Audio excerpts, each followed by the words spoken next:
Hey everyone, and welcome back to History Simplified. Today we're talking about that time when history's most famous civilization got its act together. And by got its act together, I mean one half of the country beat the other half into submission and forced it to wear a silly hat. We are diving headfirst into ancient Egypt, the land where the gods had the heads of crocodiles, jackals, and birds, and the kings were obsessed with building giant, geometrically perfect triangles in the middle of the desert. Think of it as the world's longest, most dramatic, and frankly, most extra group project. We're boiling down over 3,000 years of pharaohs, pyramids, and existential angst about the afterlife into one glorious, oversimplified narrative. So yes, we'll be glossing over a few thousand years of pottery development. You'll live. Before the inevitable betrayal and divine drama starts, if you enjoy this highly inaccurate but fun version of history, please hit that like and subscribe button. Seriously, it helps us buy more silly hats for the next video. Alright, grab some popcorn. Things are about to get unnecessarily complicated. So picture the Nile River. It's basically a long green oasis cutting through an ocean of sand. For millennia, this was the entire world for the people living there. But this world was split. It wasn't one happy, unified Egypt. Oh no. That would be far too simple. Instead, we had two Egypts, living in a state of perpetual side-eye and simmering resentment, like two roommates who passive-aggressively fight over who finished the milk. In the south, you had Upper Egypt. Let's call it Up Egypt. It was a long, narrow valley, all cliffs and tradition. The people here were hardy, a little bit intense, and probably thought of themselves as the real Egyptians. They were the rugged country backbone of the land. Their king wore a tall, white, bowling pin-shaped hat called the hedjet. It screamed, "I am serious, respectable, and I might just conquer you if you look at me funny." Then, way up north, you had Lower Egypt, or Low Egypt. This was the Nile Delta, a huge, swampy, fan-shaped area where the river meets the Mediterranean. It was flat, fertile, and full of papyrus reeds. Low Egypt was more cosmopolitan, a bit more chilled out, and definitely thought of itself as more sophisticated than its brutish cousins upriver. The king of Low Egypt wore a funky red crown called the deshret, which had a weird curly antenna sticking out the front. It looked less like a crown and more like a novelty hat you'd get at a themed restaurant. It radiated a kind of, "Sure, I'm a king, but I'm also here to party" vibe. For centuries, these two lands existed separately. They traded, they fought, they probably made fun of each other's accents. Low Egypt, with its access to the sea, was probably telling everyone it was the center of the universe, while Up Egypt was grumbling about how things were better in the old days and how the kids in the Delta had no respect for tradition. This whole setup was a geopolitical powder keg just waiting for a match, and that match came in the form of a particularly ambitious king from the south, a chap historians generally call Narmer. Now, whether Narmer and another legendary unifier named Menes were the same guy is a debate for people who enjoy arguing about 5,000-year-old clerical errors. For our purposes, let's just say Narmer was the guy who finally got fed up with the national dysfunction. He looked down the river at the swampy mess of Low Egypt and decided, you know what? This country isn't big enough for two different novelty hats. So around 3100 BCE, Narmer from Up Egypt decided to launch the world's first hostile takeover. He marched his armies north, ready to put an end to the bickering once and for all. This wasn't a friendly merger with stock options and a new corporate logo. This was a beatdown. Here's our first personified dialogue, capturing the mood right before the unification. Lower Egypt, lounging on a papyrus mat, fanning itself. Ugh, can you believe the nerve of those Up Egypt hicks? They sent another strongly worded carving complaining about our trade policies, as if they even have policies beyond hit it with a rock. Upper Egypt, sharpening a mace. You coastal elites think you re so clever with your papyrus and your access to the big salty water. You've forgotten the strength of the valley, the purity of the flood, the simple joy of smiting one's enemies. Lower Egypt. Oh, smiting. Is that what you call it? Adorable. We call it aggressive diplomacy, and frankly, your methods are terribly last century. Go back to your dusty villages before you hurt yourself.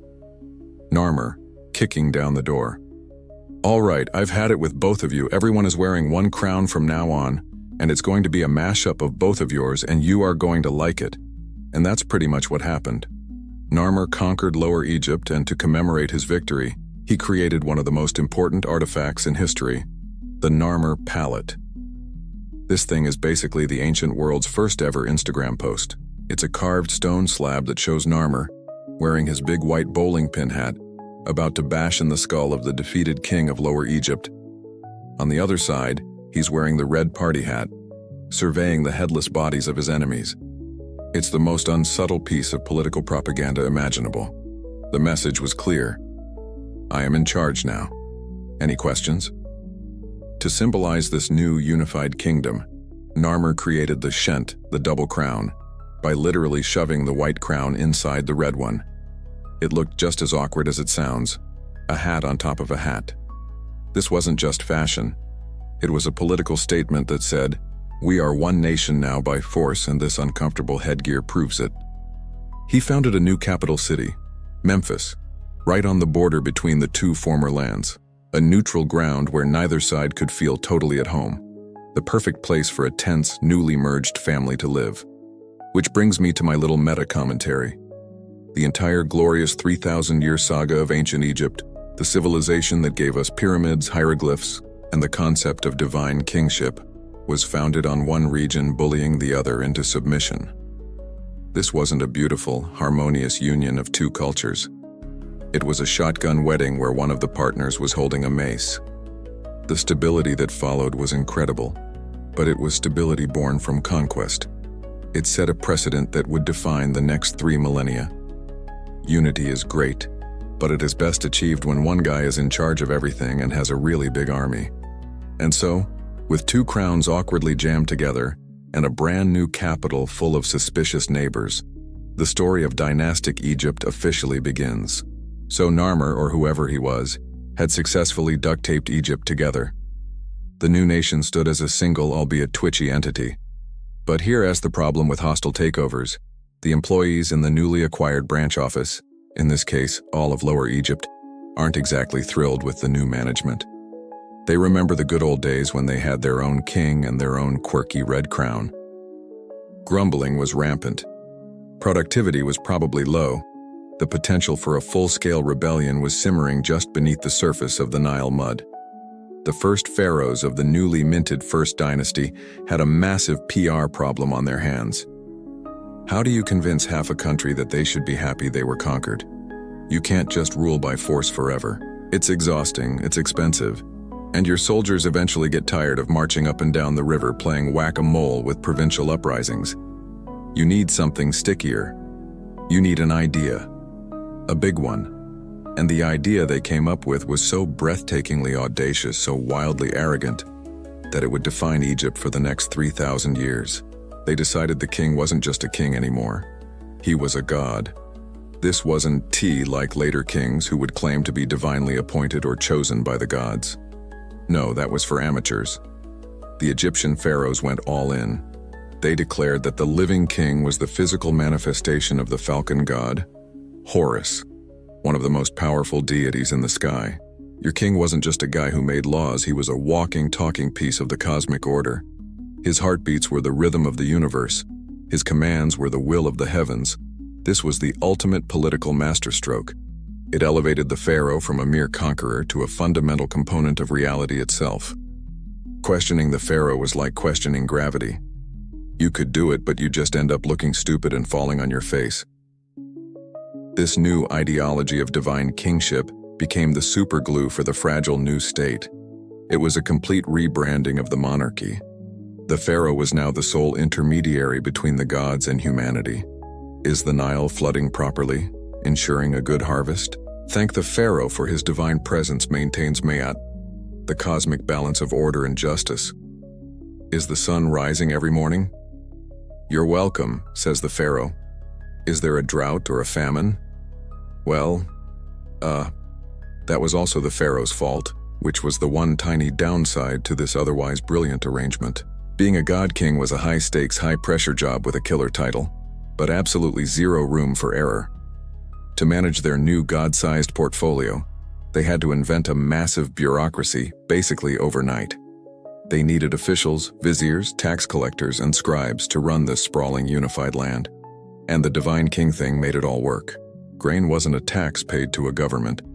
It was an offering given to a god to maintain the stability of the universe. Building a state-mandated canal wasn't just manual labor, it was a sacred duty. Every aspect of civic life was reframed as a religious act. It was genius, and it required some serious salesmanship. Here is a plausible-sounding, personified dialogue between one of these early god kings and his long-suffering vizier, who is essentially the world's first marketing director. Pharaoh, pacing nervously in his new palace. They're still not buying it, are they? I saw a guy in the market yesterday bow, but it was a sarcastic bow, I could feel it. The Horus story isn't landing. Vizier. Divine One. Branding takes time. We were transitioning the public from seeing the throne as the big chair of the guy who won the war, to the nexus of all cosmic power. There are bound to be hiccups. Pharaoh. Hiccups? Hotep down in the Delta is calling himself the rebel lord of the swamp and refusing to send his grain shipment. He says Horus doesn't need carbs. What's the next step, brand-wise? Vizier. We lean in harder. We're rolling out the new symbols. The crook to show you're the gentle shepherd of your people. The flail to show you'll enthusiastically discipline your people if they get out of line. We're also commissioning thousands of statues. Your face, everywhere. On temples, on monuments, on commemorative beer jugs. We will achieve divine status through sheer market saturation, and saturate the market they did. The early pharaohs understood that if you're going to call yourself a god, you need to look the part. They started building more impressive tombs called mastabas, big, flat-topped mud brick rectangles in the desert. From the outside, they look like giant benches, but underneath were burial chambers filled with goods for the afterlife. This was more than just a grave, it was a statement. It was a permanent headquarters for the king's divine soul, his Ka, to hang out in for eternity. They weren't just planning for their death, they were planning their eternal divine career. They sent out expeditions, established trade routes, and started keeping records of everything. This wasn't just a kingdom anymore. It was a corporation with a god as its CEO. This brings me to the meta-commentary. The decision to deify the king is one of the most successful and long-lasting pieces of political propaganda in human history. It's easy for us to look back and scoff, but you have to admire the sheer unmitigated gall of it. At a moment of national fragility, these rulers didn't double down on military patrols. They doubled down on mythology. They sold the country a story so compelling and so absolute that it became the operating system for their civilization. It answered every question of why. Why do we pay taxes? For the God King. Why do we obey the laws? For the God King. Why must we all work together? To uphold the cosmic order that the God King personifies. It's a political system, a religion, and a national identity all rolled into one. And the beauty of it is that it's completely non-negotiable. You can't argue with a god who is also your boss and the reason the sun exists. The only thing left to do was figure out how to build him a house worthy of his eternal godhood. And that's when an architect with some truly wild ideas would enter the scene. So Egypt is now running on the world's most effective operating system, Pharaoh OS 1.0, where the king is a god and everyone else is a user with no admin privileges. This system worked wonders for unifying the country and establishing a central authority. But it created a new kind of divine arms race. Every pharaoh, being a literal god on earth, had to prove he was at least as godly as the last guy, and preferably a little bit more so. And the primary way to flex your divine muscles was through your tomb. The early pharaohs of the first and second dynasties were buried in these mastabas, these big, respectable mud brick rectangles out at the royal cemetery. But by the time we get to the third dynasty around 2670 BCE, the bar was about to be raised. Dramatically, enter a pharaoh named Djoser. Djoser was a competent ruler, a solid guy, but his greatest contribution to history was that he had the good sense to hire a bona fide, once-in-a-civilization genius as his chief vizier. This man's name was Imhotep. Imhotep wasn't just a government official. He was a doctor, a high priest, an astronomer, and, as it turns out, a revolutionary architect just waiting for a client with a god complex and an unlimited budget. He was the Leonardo da Vinci of his time, if da Vinci also had to manage the entire country's grain supply. Djoser, wanting to secure his eternal legacy, approached Imhotep with a problem. His eternal house, his tomb, needed to be better. It needed more oomph. The standard issue mud brick mastaba felt a little temporary, a bit basic. It was fine for your run-of-the-mill divine ruler. But Djoser was Djoser. He needed something that screamed eternal deity from a mile away. He needed an upgrade. And Imhotep, bless his brilliant mind, had an idea. It was an idea so radical, so completely bonkers for the time, that it's a miracle he wasn't fired on the spot. He proposed two revolutionary concepts. First, they wouldn't use mud brick anymore. Mud brick was for peasant huts and city walls. For the god king, they would use stone. Cut, quarried, beautiful, permanent stone. This had never been done before on a large scale. It was like going from building with Legos to building with solid steel beams. Second, and this was the big one, was the shape. Why stop at one level? Why build a single-story eternal home when you could have a skyscraper? Imhotep pitched the world's first and most ambitious home renovation project. They would start with a huge stone mastaba, bigger than any before it, and then, instead of stopping, they would build a slightly smaller one on top, and a smaller one on top of that, and again, 6 times over, until they had a 200-foot-tall, 4-sided, tiered mountain of solid rock. It wasn't a tomb anymore. It was a ladder, a stairway to the heavens designed so the soul of the pharaoh could literally climb its way up to join the eternal, never-setting stars in the northern sky. This brings us to what must have been the most nerve-wracking architectural pitch in history, our personified dialogue, Djoser, tapping his divine fingers on the arm of his throne. Imhotep, my legacy. It feels flat. My ancestors have these nice, respectable mud brick bungalows in the desert. It's not enough. I need something with more verticality, more in celestial oomph. Imhotep unrolling a papyrus scroll the size of a carpet. Your divinity, I have been thinking the exact same thing. Mud brick is the past. The future is stone. And the shape of the future is not a rectangle. Behold. He reveals a detailed drawing of a stepped structure. Djoser, what in the name of Ra is that? It looks like you stacked a bunch of boxes. Imhotep, precisely. It's a statement. It's an innovation. We quarry millions of tons of limestone. We invent new tools. We organize a workforce of thousands. We build not just a tomb, but a machine for your eternal ascension. Each step is a level up, a symbolic climb from the mortal plane to the divine. We shall call it a step pyramid. Djoser, in step pyramid. It's a bit on the nose, isn't it? But I like it. It's big, it's pointy, and no one else has one. Do it. And Imhotep? The budget is whatever you need it to be. Just make sure it's finished before I, ascend. And so, they built it.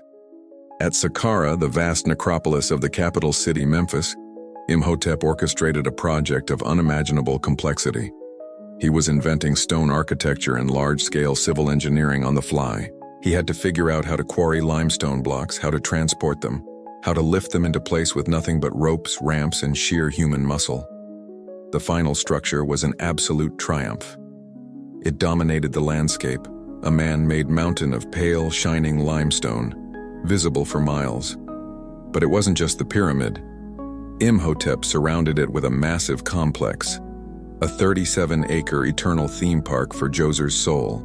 It had temples, chapels, courtyards, and even a whole series of dummy buildings, solid stone replicas of palaces and shrines, so the pharaoh's spirit could enjoy his royal duties for all eternity.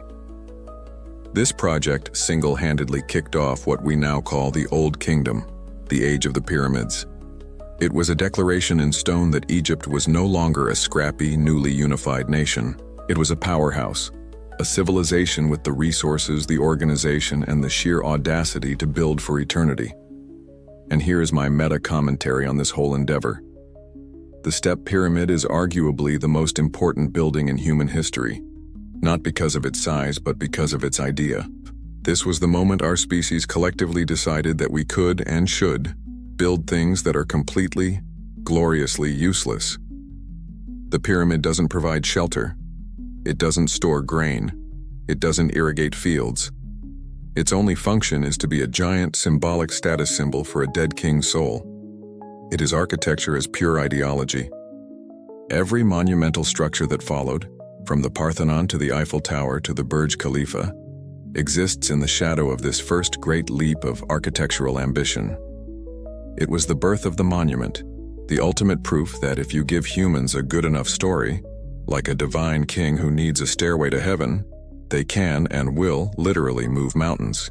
And now that they had the staircase figured out, the next logical question was, can we make it bigger, better, and with a smoother incline? Imhotep's Step Pyramid was a game changer.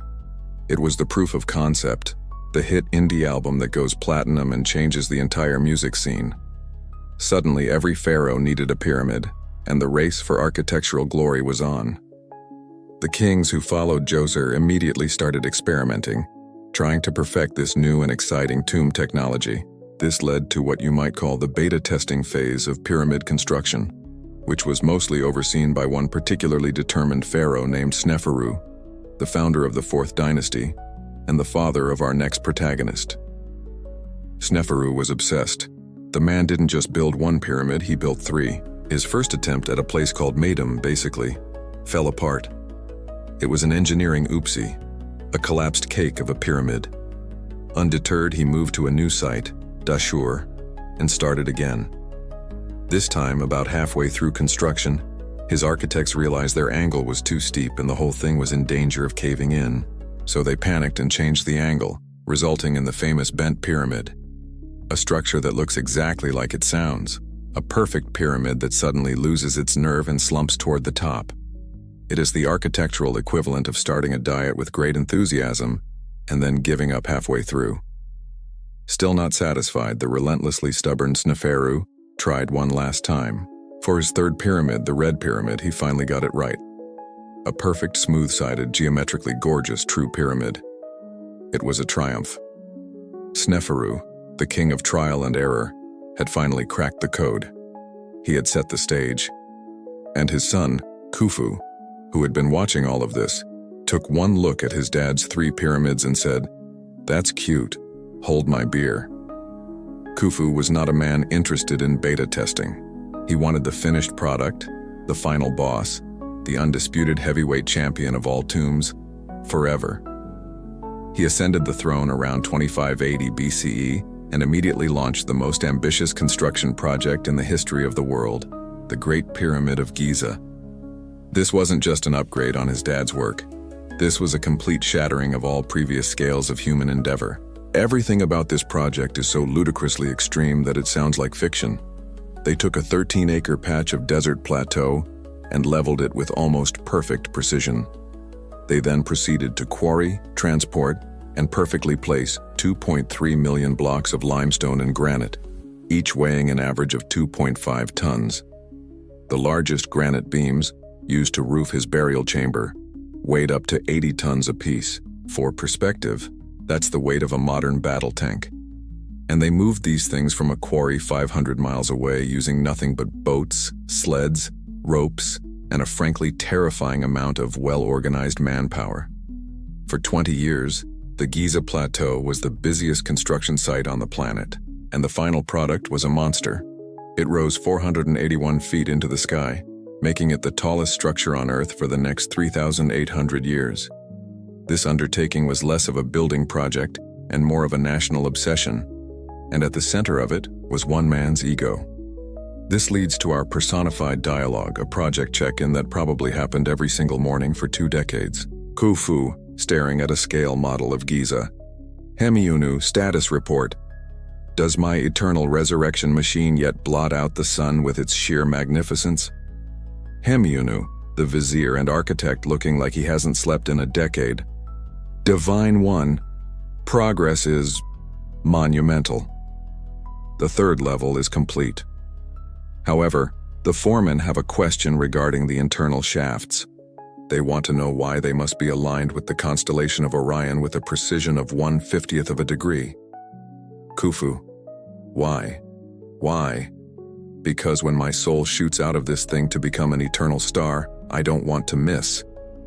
This isn't a suggestion, Hemiunu, it's a celestial trajectory.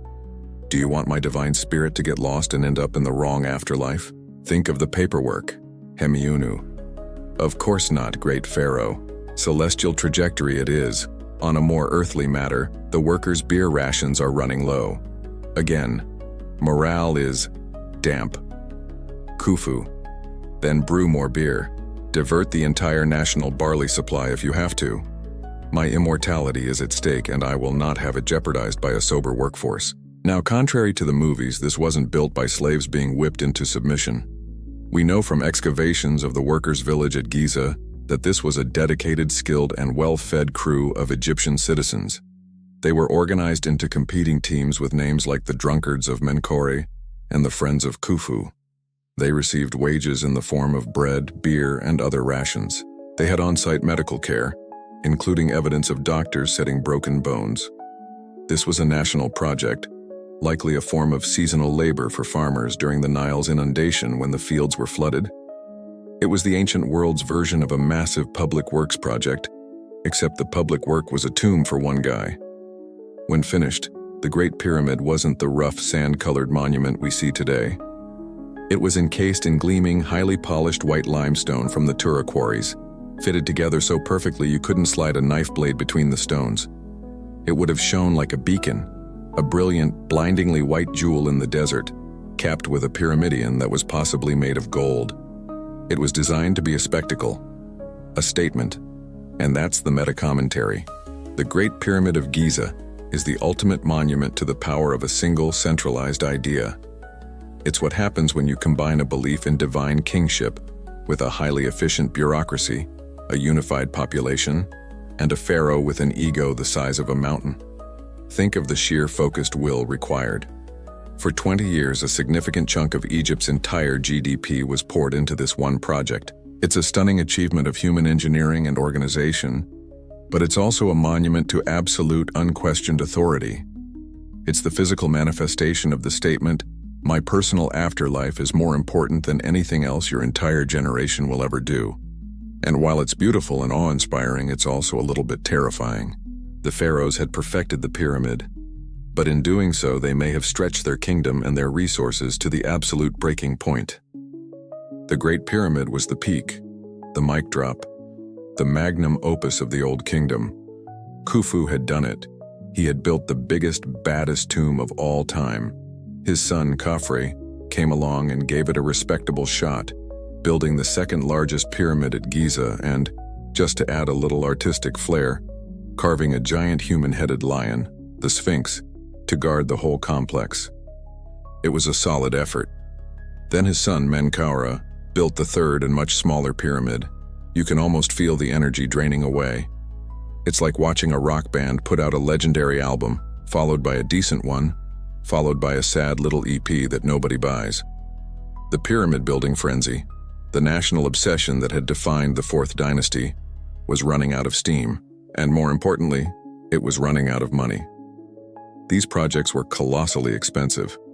Think of the logistics, the manpower, the sheer quantity of food and beer required to keep the workers working. The pharaohs were essentially funneling the entire economic output of the country into their personal afterlife insurance policies. For a while, the system held. But as the 5th and 6th dynasties rolled on, the cracks began to show. The pharaohs were still gods, but their pyramids were getting noticeably smaller and more shoddily constructed.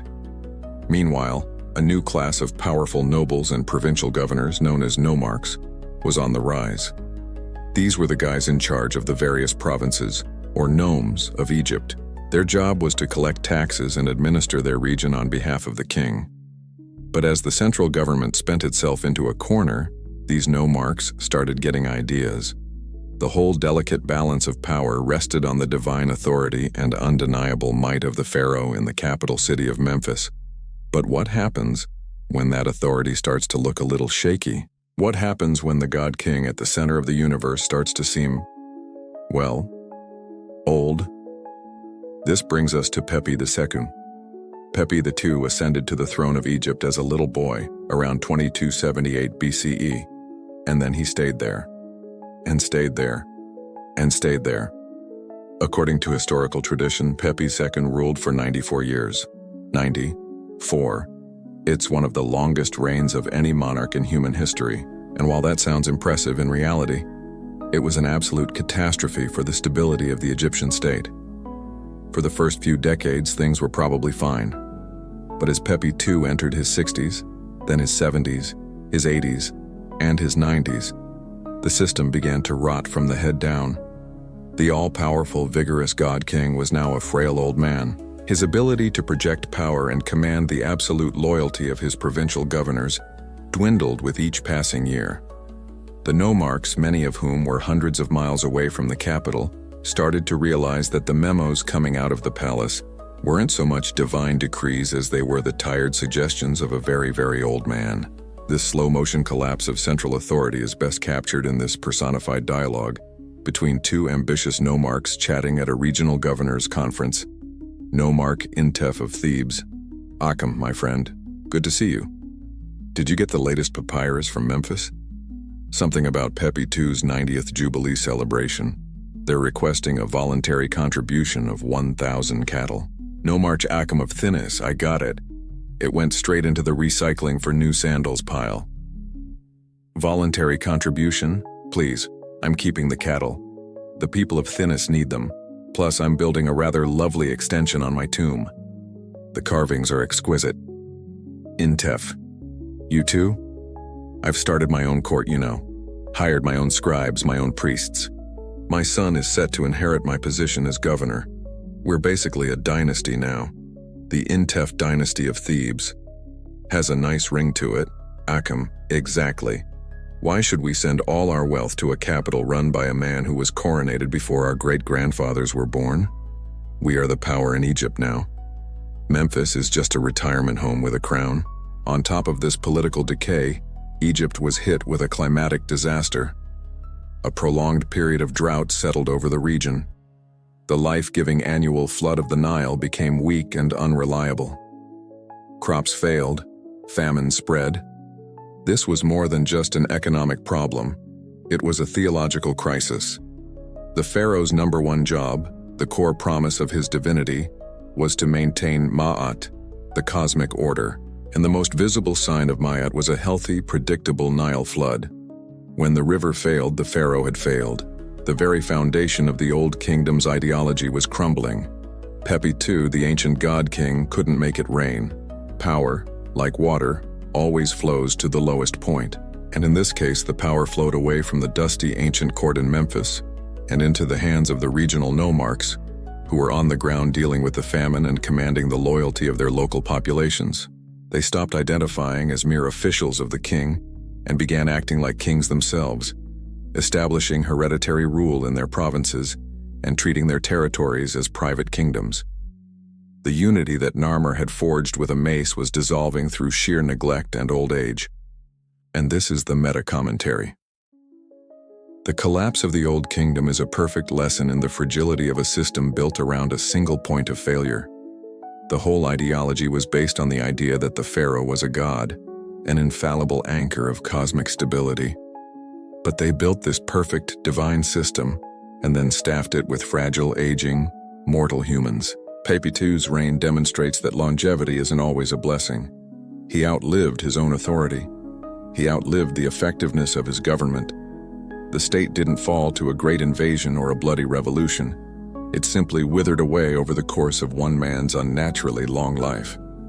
The Old Kingdom died of old age, and when Pepi II finally died around 2184 BCE, there was no strong centralized authority left to manage the succession. The whole magnificent structure just fell apart. When Pepi II finally vacated the throne, he left behind a massive power vacuum. The central government in Memphis, already hollowed out and geriatric, completely imploded. The Old Kingdom, the glorious age of the pyramids, was officially over. What followed was not a smooth transition of power. It was a messy, chaotic, and protracted national divorce. Welcome, ladies and gentlemen, to the first intermediate period, or as I like to call it, Egypt's first awkward breakup. Imagine a giant, powerful, and incredibly old company finally going bankrupt. The CEO is gone, the headquarters is in chaos, and all the regional managers who have been running their own little fiefdoms for years suddenly declare independence. That's exactly what happened. The throne in Memphis became a hot potato, with a series of pathetic, short-lived kings from the 7th and 8th dynasties claiming the title of pharaoh, but controlling little more than the city's suburbs. Their authority was a joke.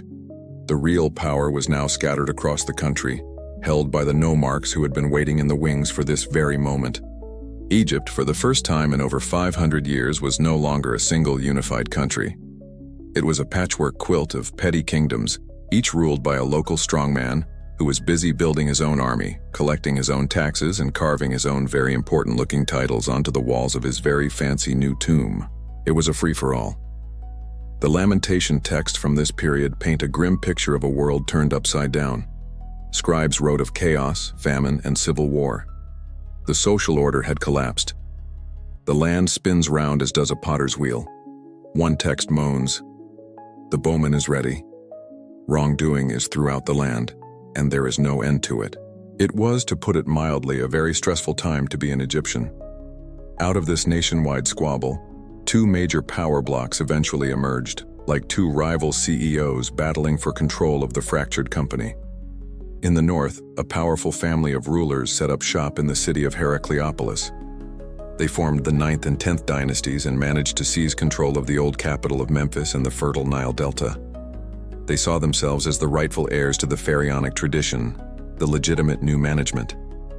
But down in the south, in a previously unremarkable provincial town called Thebes, a rival family of ambitious and tough-as-nails nomarchs had other ideas. These guys, the founders of the 11th dynasty, looked at the chaos and saw an opportunity. They consolidated their power in Upper Egypt, rallied their local armies, and started to push north, challenging the Heracleopolitans for control of the entire country. The stage was set for a brutal, decades-long civil war.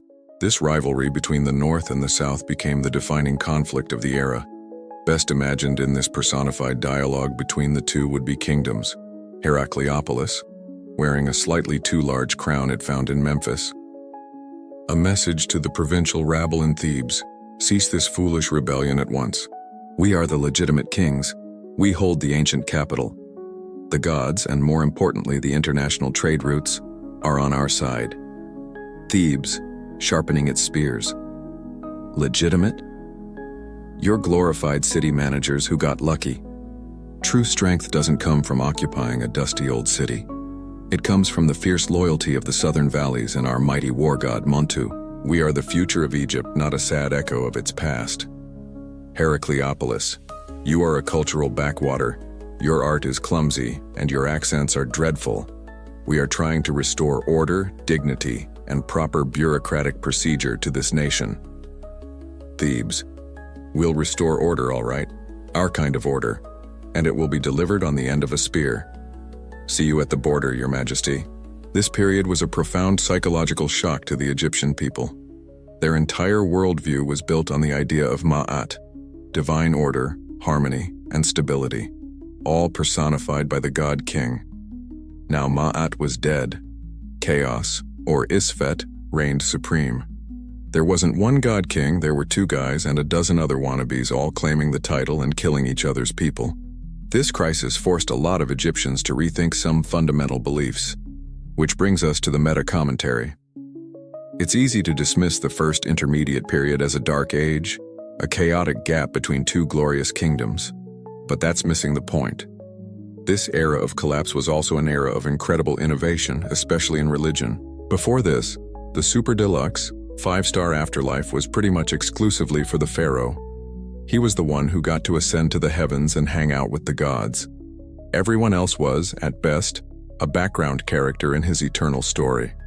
But with the central authority of the pharaoh gone, that idea started to break down. Local nobles and even well-off commoners started to think, hey, why should he get to have all the eternal fun? This led to what historians call the democratization of the afterlife. Suddenly, people other than the king could have access to the magic spells and rituals needed to navigate the underworld. These coffin texts written on the inside of coffins were like a for dummies guide to becoming a god after death. The afterlife was no longer an exclusive club. It was a travel package you could buy. This was a revolutionary shift. The chaos of the intermediate period, by breaking the old certainties, actually empowered the individual in a way that was unthinkable during the rigid hierarchy of the Old Kingdom. The country was broken, but its soul was expanding. And down south, the tough men from Thebes were getting ready to put the country back together, but on their own terms. So Egypt was a mess. The country had split into two warring factions, the Heracleopolitans in the north and the Thebans in the south, who were locked in a bitter, century-long struggle for supremacy. The first few rulers of the Theban 11th dynasty, a series of guys named Intef, were tough customers. They successfully consolidated their control over all of southern Egypt, turning Thebes from a provincial backwater into a formidable military capital. They fought the northerners to a standstill, establishing a tense border in the middle of the country. But for decades, neither side could deliver the knockout punch. The nation remained fractured, a painful shadow of its former unified glory. Then around 2055 BCE, a new king came to the throne in Thebes. His name was Nebuchadnezzar II, and he was not interested in stalemates. Mentuhotep II was the human embodiment of a wrecking ball. He looked at the divided state of Egypt and decided that the only way to fix the country was to finish the civil war, decisively and brutally. He was the product of a war-torn generation, and he had absolutely zero patience for the pretensions of the northern kings. He gathered the full might of his southern armies and launched an all-out assault on the Heracleopolitan kingdom. The fighting was savage. This wasn't a polite war of professional soldiers. It was a bloody, no-holds-barred struggle for the soul of Egypt. We have grim archaeological evidence from the time, including the tomb of a group of Theban soldiers who were slain in battle and buried with their horrific wounds. Mentuhotep II pushed north, systematically crushing all opposition. In the 39th year of his reign, he finally conquered Heracleopolis, deposed its king, and officially declared himself the ruler of a reunified Upper and Lower Egypt. The first intermediate period was over. The party was back on, whether you liked it or not. Mentuhotep II's victory was total. He wasn't a gentle peacemaker. He was a conqueror, and he acted like it. He marched into the northern provinces, purged the officials who had been loyal to the old regime, and installed his own trusted Thebans in positions of power. He wasn't just reuniting the country. He was orchestrating a southern takeover. This was the beginning of the Middle Kingdom, Egypt's second great era of unity and prosperity. But it was an era that was born in the blood and fire of civil war. This transition of power can be imagined as one final, tense, personified dialogue between the victor and the vanquished idea of a separate north. Mentuhotep II planting his standard firmly in the Nile Delta. Okay, that's done. No more north and south, no more rival kings. There is only Egypt, and I am its pharaoh. The bickering is over. The chaos is finished. We will have order. The spirit of northern Egypt, a bitter, defeated whisper. You call this order? You call this unification? It's a conquest. The southern brute has crushed the sophisticated heartland. You haven't restored Ma'at. You've just replaced their chaos with your own brand of tyranny. Mentuhotep II. My tyranny will feed the people. My tyranny will secure the borders and restart the grand building projects. Thebes is the capital now. The South is in charge. You will learn to love it, or you will learn to be quiet. Your choice. The spirit of northern Egypt. We had a culture. We had a history. You've stomped it all into the mud with your army sandals. This isn't a marriage, it's an abduction. Mark my words, warlord. This forced unity will never feel as pure as the old one. And the spirit wasn't entirely wrong. The Middle Kingdom was different. The supreme godlike confidence of the Old Kingdom was gone, replaced by a more sober, anxious, and pragmatic approach to kingship. This brings me to my meta-commentary. The Middle Kingdom represents a crucial maturation in the Egyptian psyche. The Old Kingdom was like a confident, arrogant young man who had never known failure. The first intermediate period was that man's first devastating heartbreak, the crisis that shattered his entire worldview. The Middle Kingdom, therefore, is the more cautious, world-weary adult that emerged. They had seen the abyss. They knew that Isfet, chaos, was a real and ever-present threat. The art of this period reflects that. The serene, impersonal faces of Old Kingdom pharaohs were replaced with portraits showing care, worn, realistic, and burdened rulers. They were still gods, yes, but now they looked like gods who had to worry about budgets and border security. Mentuhotep II immediately began the work of reconstruction. To signal this new era, he started a massive and innovative building project of his own. A stunning mortuary temple at Deir el-Bahari, right across the river from Thebes. It was unlike any royal tomb that had come before, a series of rising terraces built into a dramatic cliff face. It was a bold architectural statement that announced a new dynasty was in charge with new ideas. He also had to deal with the thorny issue of the nomarchs, the powerful provincial governors. He couldn't just get rid of them, as they were too entrenched. So he asserted his dominance, but allowed them to maintain a degree of local authority, as long as they paid their taxes and bent the knee. It was a fragile peace, a central government reimposing its will on a country that had gotten used to being its own boss. Egypt was whole again, but the memory of the breakup would linger for centuries, a constant, nagging reminder that unity was not a given. It had to be fought for, and it could be lost. Mentuhotep II had successfully stapled Egypt back together through sheer force, but the country he now ruled was jumpy. The memory of the civil war and the preceding chaos left a deep scar on the national psyche. After his reign, the more stable and organized 12th dynasty took over, and they were all about one thing: control. They were the ultimate micromanagers. They reformed the government, centralized the bureaucracy, and made sure everyone knew who was boss. But their biggest source of anxiety wasn't internal rebellion anymore, it was the borders. During the first intermediate period, with no strong central army, the country's frontiers had been porous. Foreign raiders had nibbled at the edges of the delta, and the southern border with Nubia was an open door. The new Middle Kingdom pharaohs were determined to lock that door and throw away the key. Their particular obsession was the south. Nubia, the land that is now modern Sudan, was not an empty desert. It was home to the powerful kingdom of Kush, a sophisticated and wealthy civilization in its own right. For Egypt, Nubia was both a massive opportunity and a potential threat. It was the source of almost all of their gold, as well as ivory, ebony, incense, and exotic animal skins.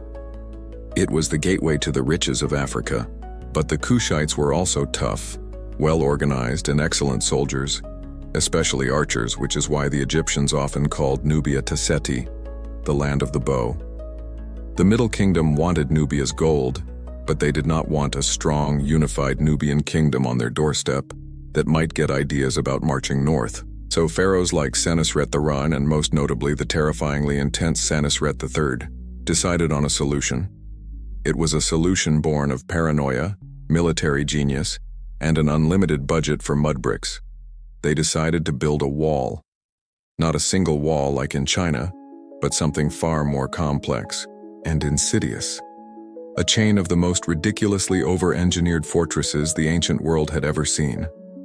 Stretching for over 200 miles along the most treacherous, cataract-filled stretch of the Nile in Lower Nubia, they constructed at least 17 massive forts. These weren't quaint little outposts. They were colossal structures of mud brick and timber, designed by military architects who clearly had way too much time on their hands. The fortress at Buhan, for example, was a masterpiece of defensive design. It had a huge central wall, a lower outer wall, a deep moat, projecting bastions for archers to create deadly crossfires, and heavily fortified gateways. It was an absolute death trap, designed to be completely impregnable to any army of the time. They gave them intimidating names like warding off the bows and subduing the foreigners. This whole system was less of a border and more of a giant military-grade economic filter. The thinking behind this massive project is best captured in this personified dialogue between the notoriously hard-nosed Pharaoh Senusret III and his chief military engineer. Senusret III, pointing at a map of Nubia. The Kushites are getting bold. Their trade caravans are getting bigger. Their chiefs are getting richer. I don't like it. I want to control everything that comes down this river. Everything. What's your plan? Engineer. Your divinity. We propose the Walls of the Ruler initiative. We build a series of mutually supporting fortresses along the Second Cataract. No Nubian boat or caravan can pass without stopping at one of our forts to be inspected, registered, and of course taxed. Senusret III. So they're glorified customs houses. Engineer. They are customs houses wrapped in an impenetrable layer of military death, Majesty. Each fort will have a permanent garrison of elite soldiers. We'll have signal towers to communicate instantly. If one fort is attacked, the others will know in minutes. It's a system of total domination. We get their gold, and they get to live. It's a very fair trade. Senusret III. Domination. I like that word. Build them, and make them big. I want the Kushites to look at these forts and feel a deep, existential sense of despair, and they did. Senusret III was particularly aggressive. He led multiple campaigns deep into Nubia, burning villages and pushing Egypt's border further south than ever before.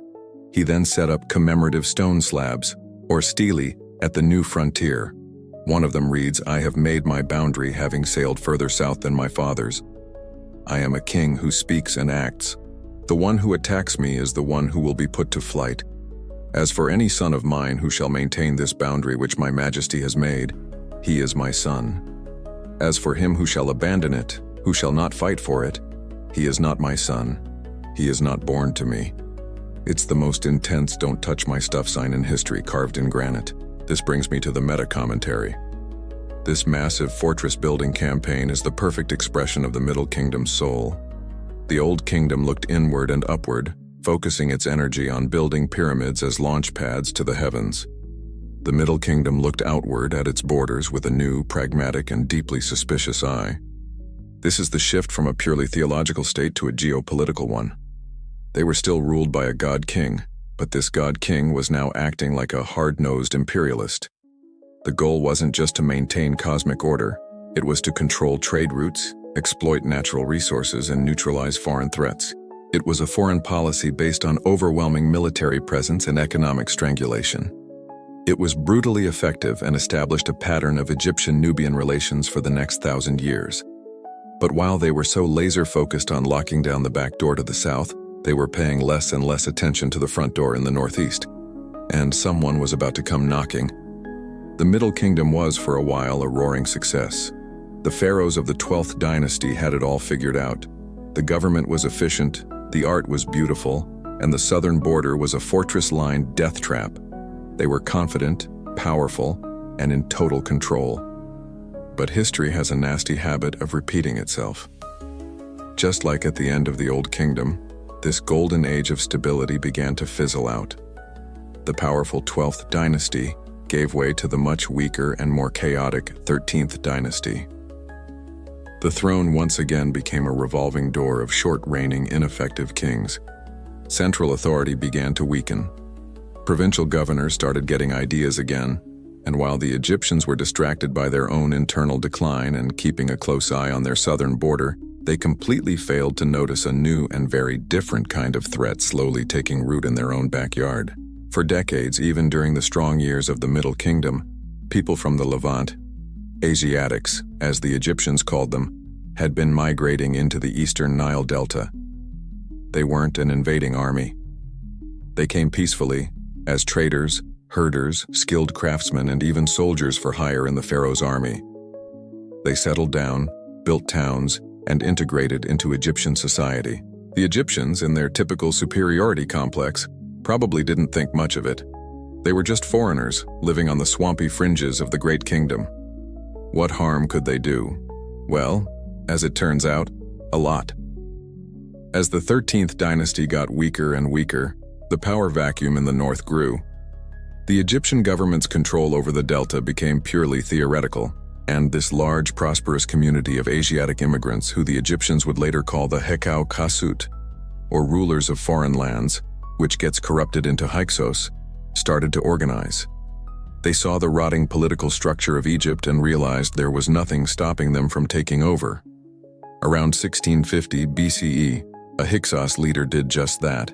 He declared himself pharaoh, established his capital at the city of Avaris in the eastern delta, and took firm control of all of Lower Egypt. They weren't just better organized, they had a killer technological edge.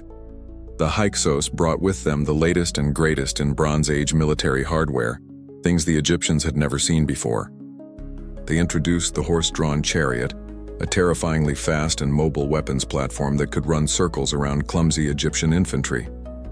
They used the composite bow, a complex layered bow that was far more powerful and had a much longer range than the simple bows the Egyptians used. Their bronze swords and helmets were also superior. The Egyptian army, which hadn't needed to innovate for centuries, was suddenly facing a faster, better armed, and more technologically advanced opponent on their own soil. It was a slaughter. The situation can best be described with this personified dialogue between a panicking official from the native Egyptian court, which had fled south to Thebes, and a very confident new Hyksos king. Egyptian official, out of breath from running. A message for the, ruler of Avaris. The true pharaoh, lord of the two lands, demands you lay down your foreign arms and vacate our sacred soil. Hyksos king, casually inspecting a chariot wheel. Your true pharaoh? Is that the third or fourth guy to call himself pharaoh this year? I've lost track, and this is our soil now. We've lived here for 5 generations. We just decided to take on a management role.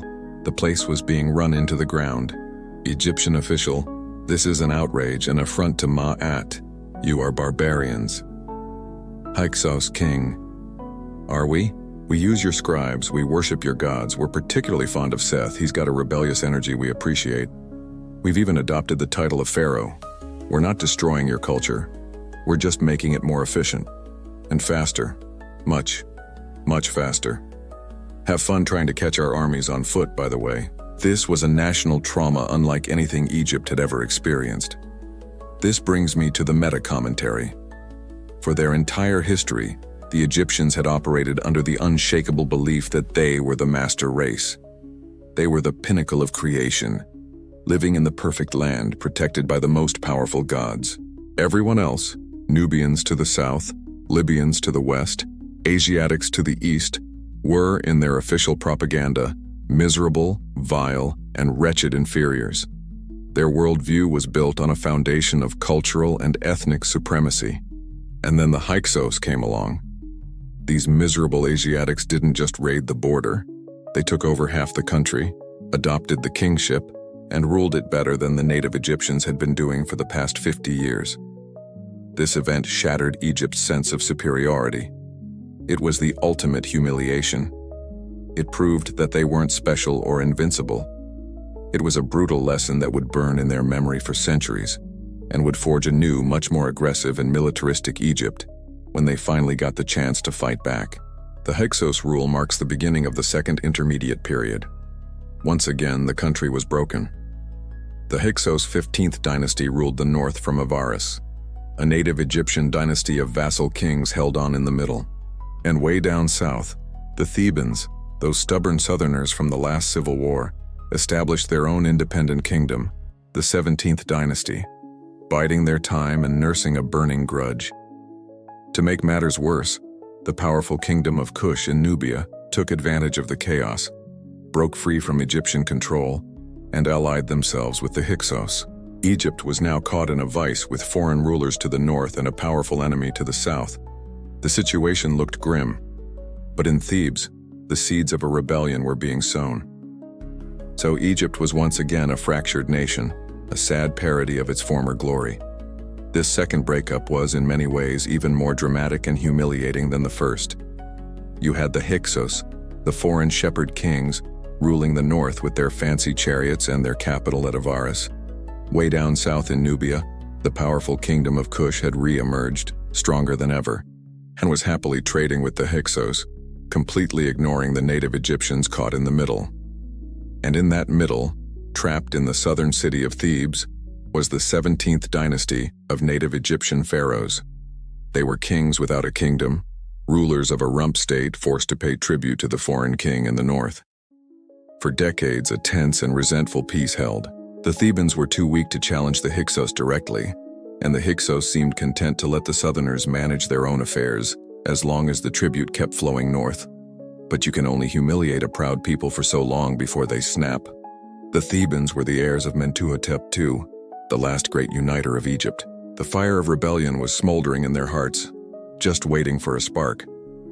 And that spark, according to a wonderfully absurd story written down later, came in the form of some very noisy hippos. The story goes that the Hyksos king in Avaris, a man named Apepi, decided he wanted to pick a fight with the Theban king Sekenenre-Tau, but he needed a pretext, a casus belli. So he sent a messenger 400 miles down the Nile with the most passive-aggressive complaint in the history of diplomacy.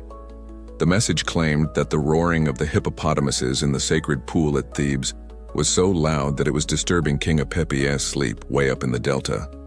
This was, of course, complete nonsense. It was a power play, pure and simple. Apepi was testing Sekenenre, treating him like a lowly servant who could be ordered to perform an impossible and ridiculous task.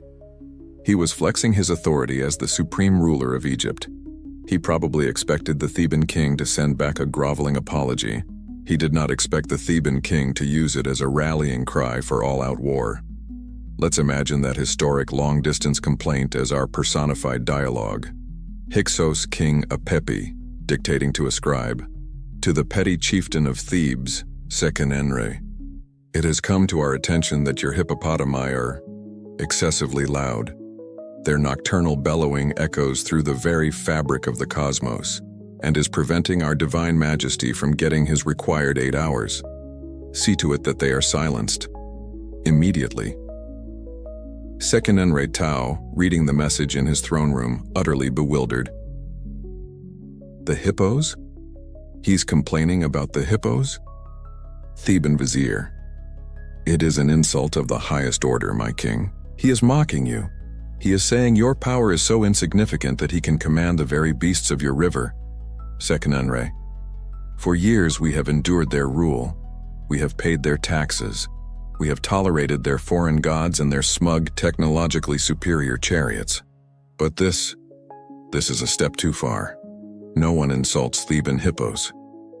Vizier. So, what shall be our reply, Great One? Sekenenre. Send a message back to the shepherd king. Tell him the roaring will soon be much, much closer, and it won't be hippos. And so began the Theban War of Liberation. Sekenenre-Tau, enraged by this and 100 other indignities, gathered his armies and launched a holy war to reclaim Egypt. Now, while the hippo story is likely a piece of brilliant political propaganda, the war itself was terrifyingly real. We know this because we have Sekenenre-Tau's body. His mummy, discovered in the 19th century, is a gruesome testament to his fate. His head is smashed, his skull cleaved by a battle axe, his face pierced by a dagger, his cheek shattered by a mace. The wounds perfectly match the types of weapons used by the Hyksos. This was no glorious death in the back lines. The king of Thebes died on the battlefield, hacked to pieces by his enemies. He became the first great martyr of the rebellion. This is the meta-commentary. The hippo story is a masterclass in political messaging. Wars are rarely fought for simple, clean reasons. They are messy struggles over resources, power, and ideology. But nobody goes to war for a geopolitical realignment. You need a story, you need a villain, you need an insult that makes people's blood boil. By framing the start of the war around this ridiculous, arrogant demand, the Thebans created the perfect narrative. This wasn't a war of ambition. It was a defense of their honor against an unreasonable tyrant. It galvanized the people of southern Egypt, turning a dynastic struggle into a patriotic crusade. It's proof that in politics and in war, the story you tell is often more powerful than the weapons you wield. Sekenenre's death could have ended the rebellion. Instead, it fueled it. He had died for the cause, but he left behind 2 sons who had inherited his iron will and his burning hatred for the Hyksos.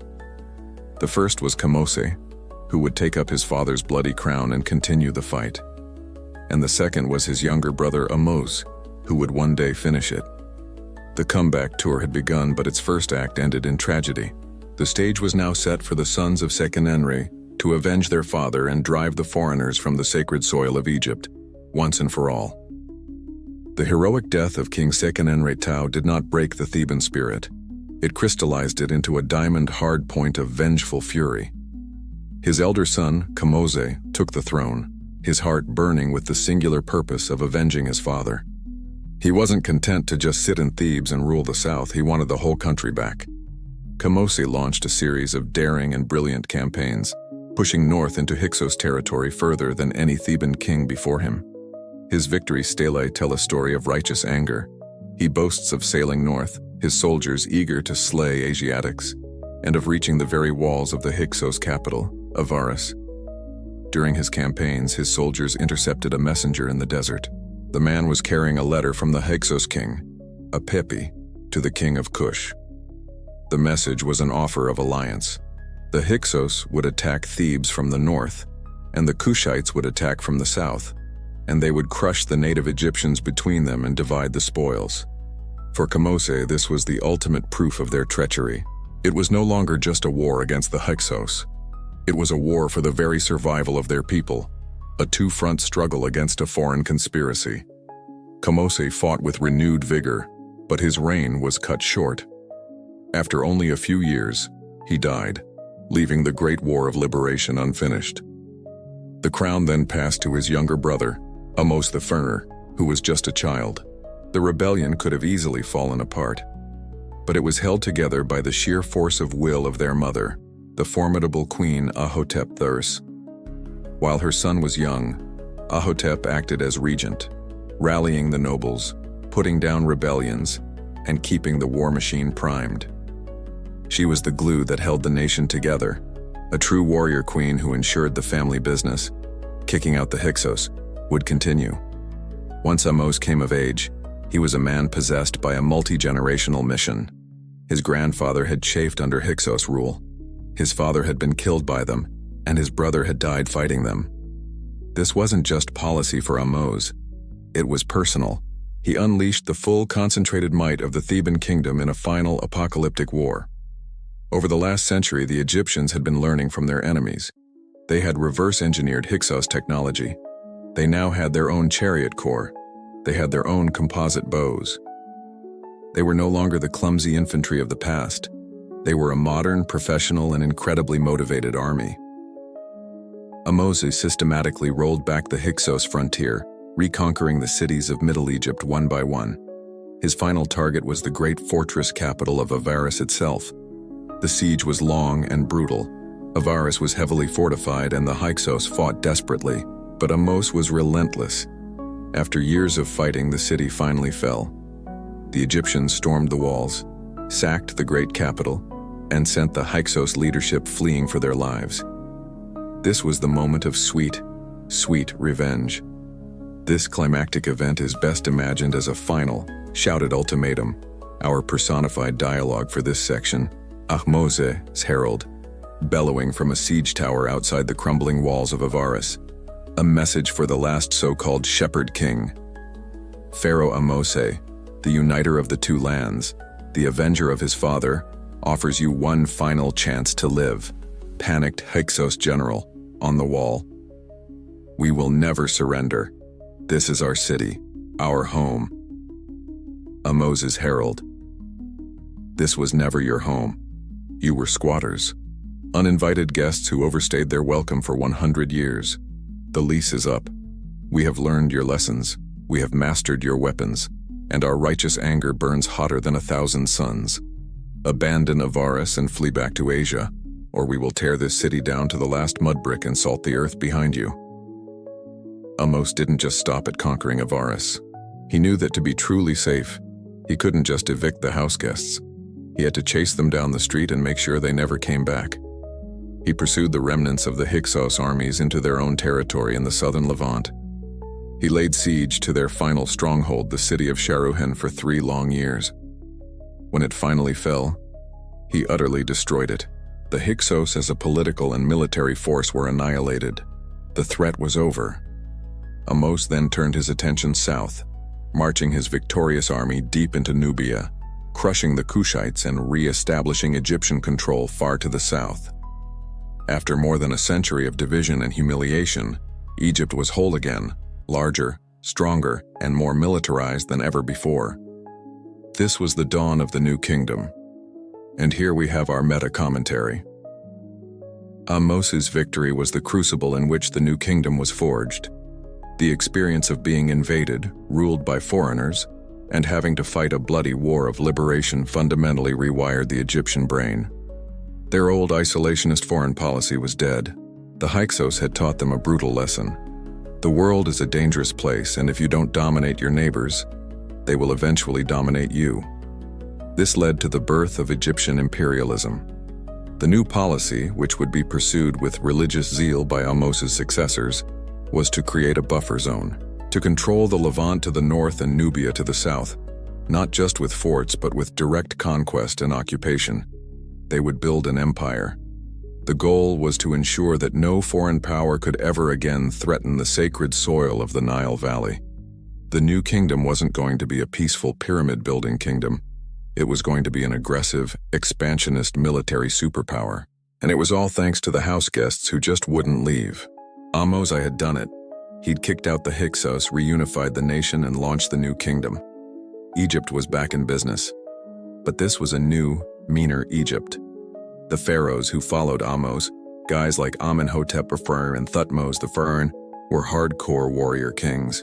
They took the new, battle-tested Egyptian army and put it to work. They solidified control over Nubia to the south, turning it into a full-blown Egyptian colony. And they campaigned aggressively in the Levant, pushing Egypt's sphere of influence further north than ever before. This was the new job description for a pharaoh. You weren't just a living god, you were a living god who was also a 5-star general. The era of defensive paranoia was over. The era of aggressive expansion had begun. This brings us to one of the most dramatic and consequential succession sagas in Egyptian history. When Pharaoh Thutmose II died, he left behind only one male heir, a toddler, also named Thutmose. The boy, Thutmose III, was technically the new king, but a toddler can't exactly run an empire. The job of regent, the person who rules until the king is old enough, fell to Thutmose II's great royal wife, a brilliant and ambitious woman named Hatshepsut. And for a few years, everything went according to plan. But then Hatshepsut did something unprecedented. She wasn't content to be the power behind the throne. She wanted to be the power on the throne. A few years into her regency, she declared herself co-ruler and then, screw it, full-blown pharaoh, adopting all the male titles and even being depicted in art with a king's kilt and a fake beard. For the next 22 years, Hatshepsut ruled Egypt in a period of peace and prosperity, focusing on trade and building projects. And all the while, the true king, the young Thutmose III, was growing up in the background, sidelined, probably training with the army and nursing a colossal chip on his shoulder. Then, around 1458 BCE, Hatshepsut died. Thutmose III, now a grown man in his early 30s, finally got to be the pharaoh he was always meant to be.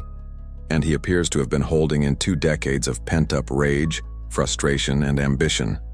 The moment he took sole possession of the throne, he unleashed it all in a furious explosion of military energy that would reshape the entire ancient Near East. While Hatshepsut had been building temples, the vassal princes in Syria and Canaan had gotten cocky. Seeing a woman on the throne, they'd stopped paying their tribute and formed a massive coalition to challenge Egyptian authority, led by the powerful king of Kadesh. They thought Thutmose III, the boy who'd been kept out of the spotlight for 20 years, would be a pushover. They were catastrophically wrong. Thutmose III immediately mustered the Egyptian army and marched north to teach them a lesson. This led to his most famous engagement, the Battle of Megiddo, a moment that perfectly captures his character. This wasn't just a battle, it was a statement. Imagine the pre-battle briefing, Thutmose III and his deeply worried generals, a classic personified dialogue. General Nebamun, pointing at a map drawn in the sand. Majesty, the enemy alliance is camped here, at Megiddo. There are 3 routes to approach. 2 are open, easy roads around the mountains. The third is this goat track, the Aruna Pass. It's so narrow the army would have to march single file, chariot after chariot, man after man. If they ambush us in there, we're all dead. Thutmose III, a grim smile on his face. So all my generals agree that the Aruna Pass is a suicidal death trap? Generals, in unison. Yes, Divine One, absolutely. Thutmose III, excellent. Then that is the path we shall take. The enemy will expect me to be cautious. They will guard the easy roads. They will think I am a coward who has spent his life in a palace. They will never believe a pharaoh would be so bold, so reckless. I will lead the charge myself. Surprise is the greatest weapon in any arsenal. Now stop whining and get the army ready to march. And that's exactly what he did. Thutmose III personally led his army through the treacherous pass. They emerged, completely unopposed on the other side, directly behind the enemy lines, cutting off their retreat. The Canaanite coalition was thrown into total panic. The Egyptians routed them, forcing them to flee back into the city of Megiddo in a chaotic scramble. Thutmose III then laid siege to the city and, after 7 months, starved it into submission. It was a stunning victory, a masterpiece of strategic audacity that would be studied by military leaders for generations, and that was just the beginning. For the next 20 years, Thutmose III was a whirlwind of conquest. He led at least 17 military campaigns. He marched his armies all the way to the Euphrates River, the northern border of Mesopotamia, where he erected a stela next to one his grandfather Thutmose I had placed. He defeated the other great regional superpower, the Mitanni Kingdom. He systematically crushed every rebellion, turning the Levant into a tightly controlled Egyptian province. This brings us to the meta-commentary. Thutmose III created the blueprint for the ideal New Kingdom pharaoh.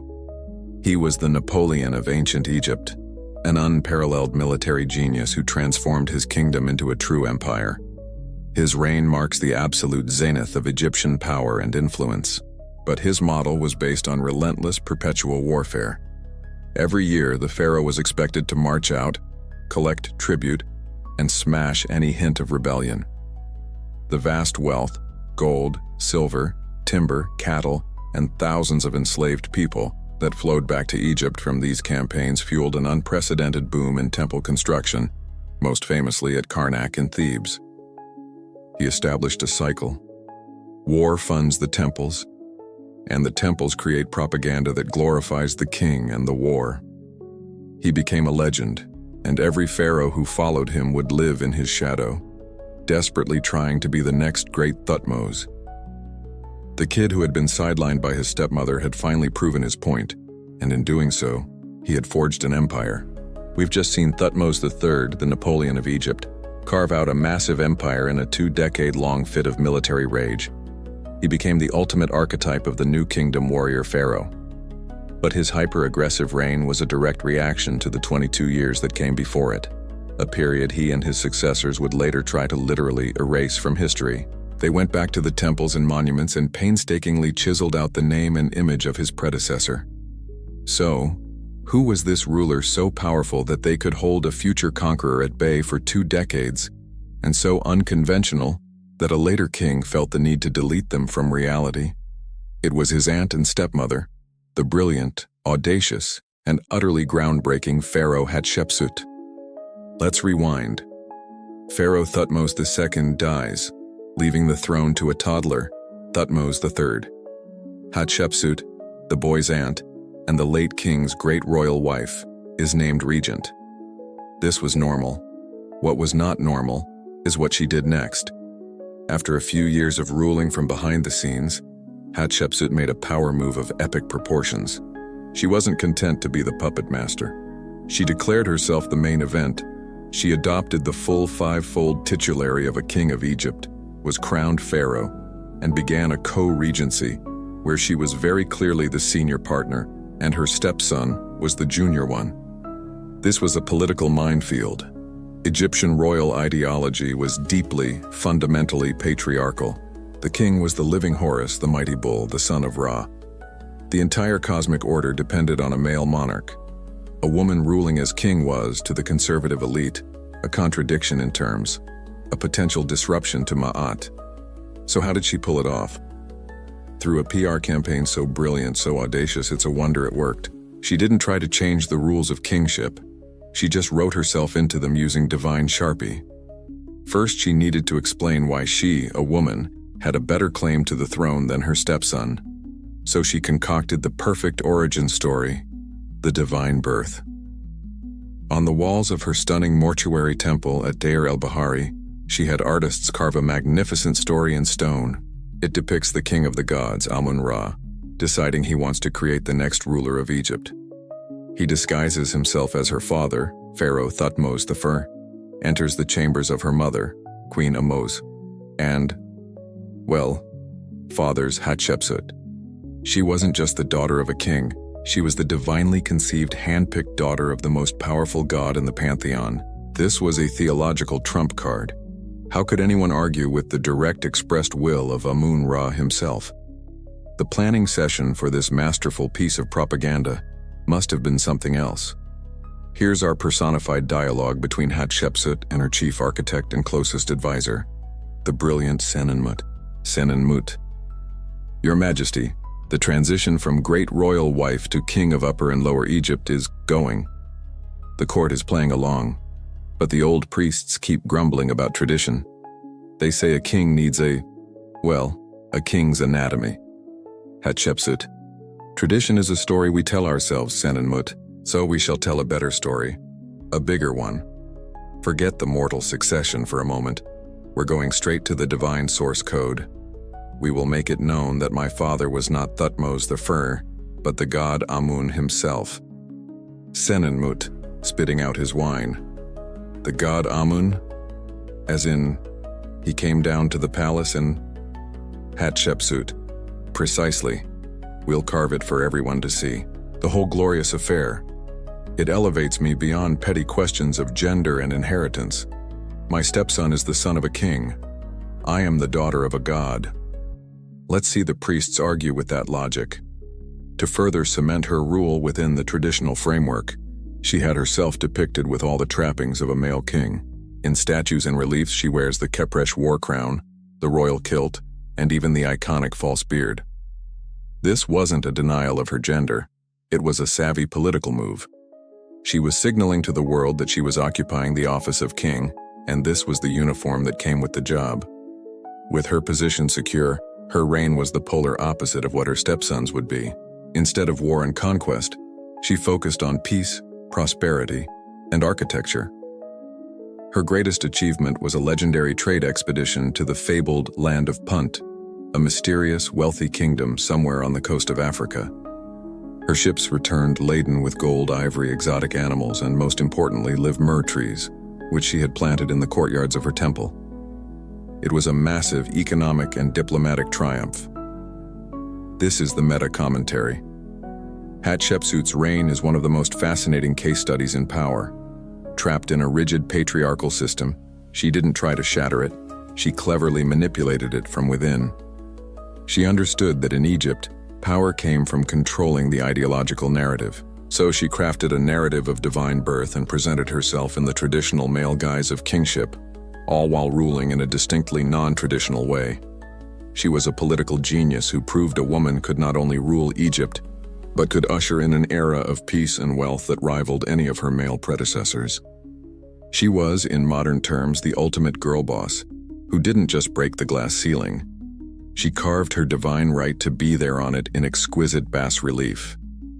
The great mystery, of course, is what Thutmose III thought of all this. And why did he later erase her name? It probably wasn't petty revenge. More likely it was cold, calculated political necessity. A female pharaoh set a dangerous precedent. By erasing her reign, he was restoring the traditional unbroken male line of succession, ensuring no future ambitious royal woman could point to Hatshepsut and say, if she could do it, why can't I? It was an attempt to tidy up a messy, brilliant, and inconvenient chapter of history. After the explosive reign of Thutmose III and the equally impressive, if less warlike reign of the great Hatshepsut, the new kingdom settled into its golden age.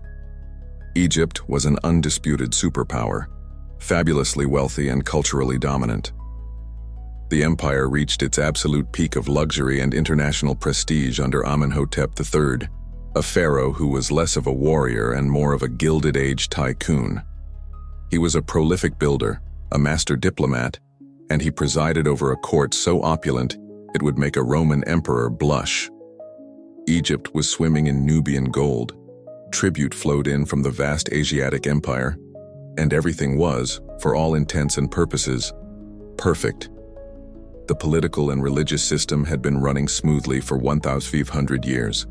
The empire was stable. The gods were in their heavens.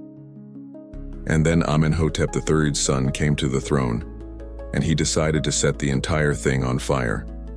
His name was Amenhotep IV, and he is without a doubt the single strangest, most revolutionary, and most reviled pharaoh in Egyptian history. He inherited the wealthiest, most powerful empire on earth, and instead of managing it, he decided to launch a religious and cultural revolution so radical it nearly tore the country apart. Early in his reign, he became obsessed with a minor aspect of the sun god, a deity called the Aten, which represented the physical disk of the sun itself. At first, he just promoted the Aten above the other gods, but then he went nuclear. Around the 5th year of his reign, he changed his name from Amenhotep, Amun is satisfied, to Akhenaten, effective for the Aten. This was a declaration of war on the most powerful god in the Egyptian pantheon, Amun-Ra, the patron deity of Thebes and the state god of the empire. Then he declared that the Aten was not just the greatest god, but the only god. He shut down the temples of Amun, Osiris, Isis, and the thousands of other deities Egyptians had worshipped for millennia. He declared them all frauds. He sent his agents across the country to chisel out the names of the old gods from monuments, especially the name of his chief rival, Amun. This was the world's first ever experiment in monotheism, and it was being imposed by force from the top down. The priesthood of Amun-Ra wasn't just a religious group. It was a corporation of unimaginable wealth and political power, like the Vatican and Goldman Sachs rolled into one. By attacking them, Akhenaten wasn't just starting a theological debate. He was taking a sledgehammer to the entire economic and political establishment of the country. The confrontation must have been spectacular. Here is a personified dialogue capturing that tectonic shift. High priest of Amun, on his knees begging, "Great Pharaoh, we implore you, you cannot do this. The god Amun has guided this kingdom for centuries. He is the king of the gods. The people depend on him. The entire cosmos depends on him." Akhenaten, staring dreamily into the sun. The cosmos depends on a goat-headed man who lives in a dark shrine and demands endless animal sacrifices? How primitive. The truth is so much simpler, so much more beautiful. It's the light, the heat, the Aten, the disk that gives life to all things, in all lands. There are no other gods. There is only the sun, high priest. But our traditions, the afterlife, the weighing of the heart. Osiris, what happens when we die? Akhenaten, when you die, you die. Your only immortality is to be remembered in the light of the Aten. Now get out. We're moving the capital. Thebes is a cesspool of superstition. I'm building a brand new city in the desert, a clean slate, dedicated to pure reason and light. It will be called Akhetaten. You're not invited. And he actually did it. He abandoned the ancient capital of Thebes and moved his entire court to a virgin site in the middle of nowhere. A new city he called Akhetaten, the horizon of the Aten, known today as Amarna. He also revolutionized art. The stiff, formal, idealized art that had defined Egypt for 2,500 years was thrown out. It was replaced by a new, bizarre Amarna style that was shockingly naturalistic, and at the same time, weirdly distorted. Akhenaten, his beautiful wife Nefertiti, and their daughters were depicted not as perfect god kings, but with elongated heads, skinny necks, drooping paunches, and wide hips. It was a style as heretical as his religion. This brings us to the meta-commentary. What on earth was Akhenaten thinking? This entire episode is one of history's great puzzles. Was he a true spiritual visionary, a proto-monotheist who was centuries ahead of his time? Or was he an egomaniacal tyrant with a messiah complex? The answer is probably a messy combination of both. His revolution was almost certainly a power play, aimed at breaking the immense wealth and influence of the Amun priesthood. By making himself the sole prophet and intermediary of the one true God, the Aten, he was re-centralizing all religious and economic power in his own hands. But in his single-minded obsession with this internal revolution, he completely neglected the empire.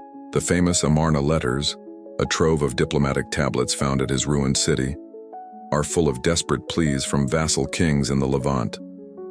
They beg Akhenaten for troops and aid against encroaching enemies like the Hittites. His response, it seems, was to do absolutely nothing.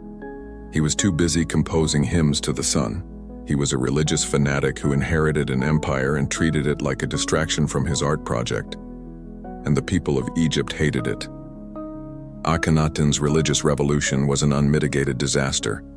While he was busy building his utopian sun-cult city in the desert and commissioning strange, pot-bellied statues of himself, the great Egyptian empire was falling apart at the seams. Vassal states in the Levant were being lost to the rival Hittite empire. The economy, which was heavily dependent on the vast temple estates of Amun, was in shambles. And the Egyptian people, who had been devoted to their pantheon of gods for 2 millennia, were spiritually lost and deeply resentful. The Amarna period was a 17-year-long party that nobody had asked for, thrown by a host who was completely out of touch with reality. When Akhenaten finally died, the whole experiment collapsed overnight. After a brief and confusing succession involving 1 or 2 shadowy figures, the throne passed to the last available male heir of the royal family, a 9-year-old boy named Tutankhaten. He was almost certainly Akhenaten's son, and he inherited a kingdom on the brink of total collapse. A 9-year-old was not going to fix this mess on his own. The real power behind the Golden Throne was a cabal of old guard survivors from the pre-Aten days, most notably the elderly courtier and Vizier I, and the commander-in-chief of the army, a no-nonsense general named Horemheb.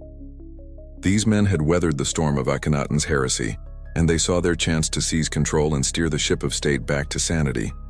Their plan was simple: hit the undo button on the last 17 years. They needed to systematically dismantle every aspect of Akhenaten's revolution and pretend it never happened. And the young boy king was going to be the face of their corporate rebranding campaign. The first and most important step was to change his name. Tutankhaten meant the living image of the Aten. That was now toxic, so they changed it to Tutankhamun, meaning the living image of Amun. It was the most powerful PR move they could make, a clear signal to the entire country that the old gods were back in business. The whole process must have been a whirlwind for the poor kid, who was essentially a pawn in a massive game of political restoration. We can imagine the strategy session as our personified dialogue. General Horemheb, rolling up a map of Akhenaten's city. All right, Majesty. Step 1 of the Make Egypt Great Again plan is complete. Your name is fixed. Step 2, we're abandoning this desert ghost town. It's filled with bad art and worse ideas. We're moving the entire court back to Memphis and Thebes. 9-year-old Tutankhamun. But all my toys are here and I just learned the secret hallways. Vizier I, patting him on the head. There will be new, better, more orthodox toys in Thebes, Divine One. More importantly, there will be priests of Amun ready to shower you with praise and, more importantly, wealth, for restoring their jobs. You are now the great restorer, the healer of the land. Tutankhamun. Healer? But I didn't do anything. Horemheb. Details. We've drafted a lovely decree for you. It's called the Restoration Stele. It says the land was in ruins, the gods had turned their backs on Egypt, and then you came along and through your divine wisdom, made everything right again. You're the hero of the story. Now look majestic. The sculptors are here for your new, less weird-looking statues, and that's exactly what happened. The court abandoned Akhenaten, leaving it to the desert sands. Tutankhamun's government officially reopened the temples, restored the priesthoods, and poured vast sums of money into repairing the damage done during his father's reign. The restoration stele he issued is a masterpiece of political spin, blaming the previous regime for all the country's woes, and positioning the new king as the savior who had put the cosmos back in order. It was a total, systematic repudiation of everything Akhenaten had stood for. This brings us to the great meta-commentary of King Tut. In his own time, Tutankhamun was a fairly minor pharaoh. His reign was short. He died around the age of 19, and his greatest accomplishment was simply being the figurehead for the restoration of the status quo. He was the king who undid things, not the king who did things. After his death, he was buried and largely forgotten. His fame today is a complete cosmic accident, because he was part of that disgraced Amarna family. His successors didn't give him a grand tomb in the main part of the Valley of the Kings. He was tucked away in a smaller, less significant tomb. And because it was small and insignificant, the ancient tomb robbers who plundered nearly every other royal grave in the valley missed his. For over 3,200 years, his tomb lay sealed and untouched, a perfect time capsule of New Kingdom wealth. When Howard Carter stumbled upon it in 1922, the boy king went from a historical footnote to the most famous Egyptian pharaoh of all time, not because of what he did in his life, but because his death was so well preserved. He is famous for being forgotten. His early death left a power vacuum. The old Vizier I ruled for a few years, and then the real power, General Horemheb, took the throne, officially ending the great 18th dynasty. The cleanup operation was nearly complete. All that was left was to erase the memory of the heretics forever. Tutankhamun, the boy king, had served his purpose. He was the friendly, smiling face of the counter-revolution, the kid who symbolically welcomed the old gods back into the national party. But his early death left a power vacuum, which was briefly filled by the old courtier A, who may have even married Tut's young widow to legitimize his claim. But I was a relic, a placeholder. The real power in Egypt, the man who had been patiently commanding the armies and waiting for his moment, was General Horemheb. When I died after a few short years, Horemheb, the ultimate strongman, took the throne for himself. Horemheb was not a man for half measures. He was a soldier, a disciplinarian, and a traditionalist to his core. He had seen Akhenaten's heresy tear the country apart, and he viewed it not just as a mistake, but as a cancerous tumor on the body of Egypt. Tutankhamun and I had performed the initial surgery, restoring the old religion. Horemheb was here to administer the chemotherapy, a brutal, systematic campaign to ensure that not a single cell of the Amarna heresy could ever survive to threaten the nation again. He initiated the most thorough and vicious campaign of historical erasure the world had ever seen. The official policy was no longer just to restore the old gods, but to delete the heretics. First, he went after their monuments. Horemheb dispatched teams of stonemasons across the entire empire with a simple, chilling directive. Find every carving, every statue, every cartouche bearing the names of Akhenaten, Nefertiti, Tutankhamun, or I, and destroy it. They were brutally efficient. They hacked the faces off statues. They meticulously chiseled out the hieroglyphs of the offending names from temple walls and pillars. At Karnak, he ordered Akhenaten's sun temples to be completely dismantled. The hundreds of thousands of small stone blocks known as talatat were not just discarded. They were repurposed as landfill, used as the internal stuffing for the gigantic new pylons and gateways Horemheb was building in honor of the now triumphant god Amun. It was the ultimate insult, using the heretic sacred buildings as literal rubble for the orthodox gods. Horemheb wasn't just cleaning house, he was performing a state-sponsored exorcism. The mission briefing for his history deletion crews must have been terrifyingly straightforward. This is our personified dialogue. Horemheb, addressing a team of royal masons. Your mission is simple. The Amarna period is to be erased. It did not happen. The pharaohs Akhenaten and Tutankhamun did not exist. They were a collective bad dream, a glitch in the matrix. You will be my instruments in correcting this cosmic error. Chief Mason, we understand, Your Majesty. We have already scrubbed the boy king's name from his own restoration decree. It now reads as if you were the one who saved Egypt from the heretic. A brilliant touch, if I may say so. Horemheb, It's not about brilliance, it's about order. What of the heretics' ghost city Akhetaten? Chief Mason, we've turned it into a quarry, sire. It's being taken apart and shipped downriver. By the time we're done, the desert will reclaim it entirely. No one will ever know it was there. Horemheb. Excellent. I want their names, their faces, and their memory to be nothing but dust. The official king lists will now read Amenhotep III, followed by myself. The 30 years in between are now my years. Is that clear? Now go. Make Egypt forget. And this is the most extreme part of his plan. Horemheb had the official state records and king lists rewritten. In the new authorized version of history, the reigns of Akhenaten, Smenkhare, Tutankhamun, and I were completely omitted. The nearly 30 years they collectively ruled were simply absorbed into Horemheb's own reign. Officially, he was the direct successor of the great Amenhotep III. The Amarna pharaohs were now Yun persons. This brings us to the chilling meta-commentary. Horemheb's actions reveal something profound about the ancient Egyptian worldview. This wasn't just about rewriting history books for political gain.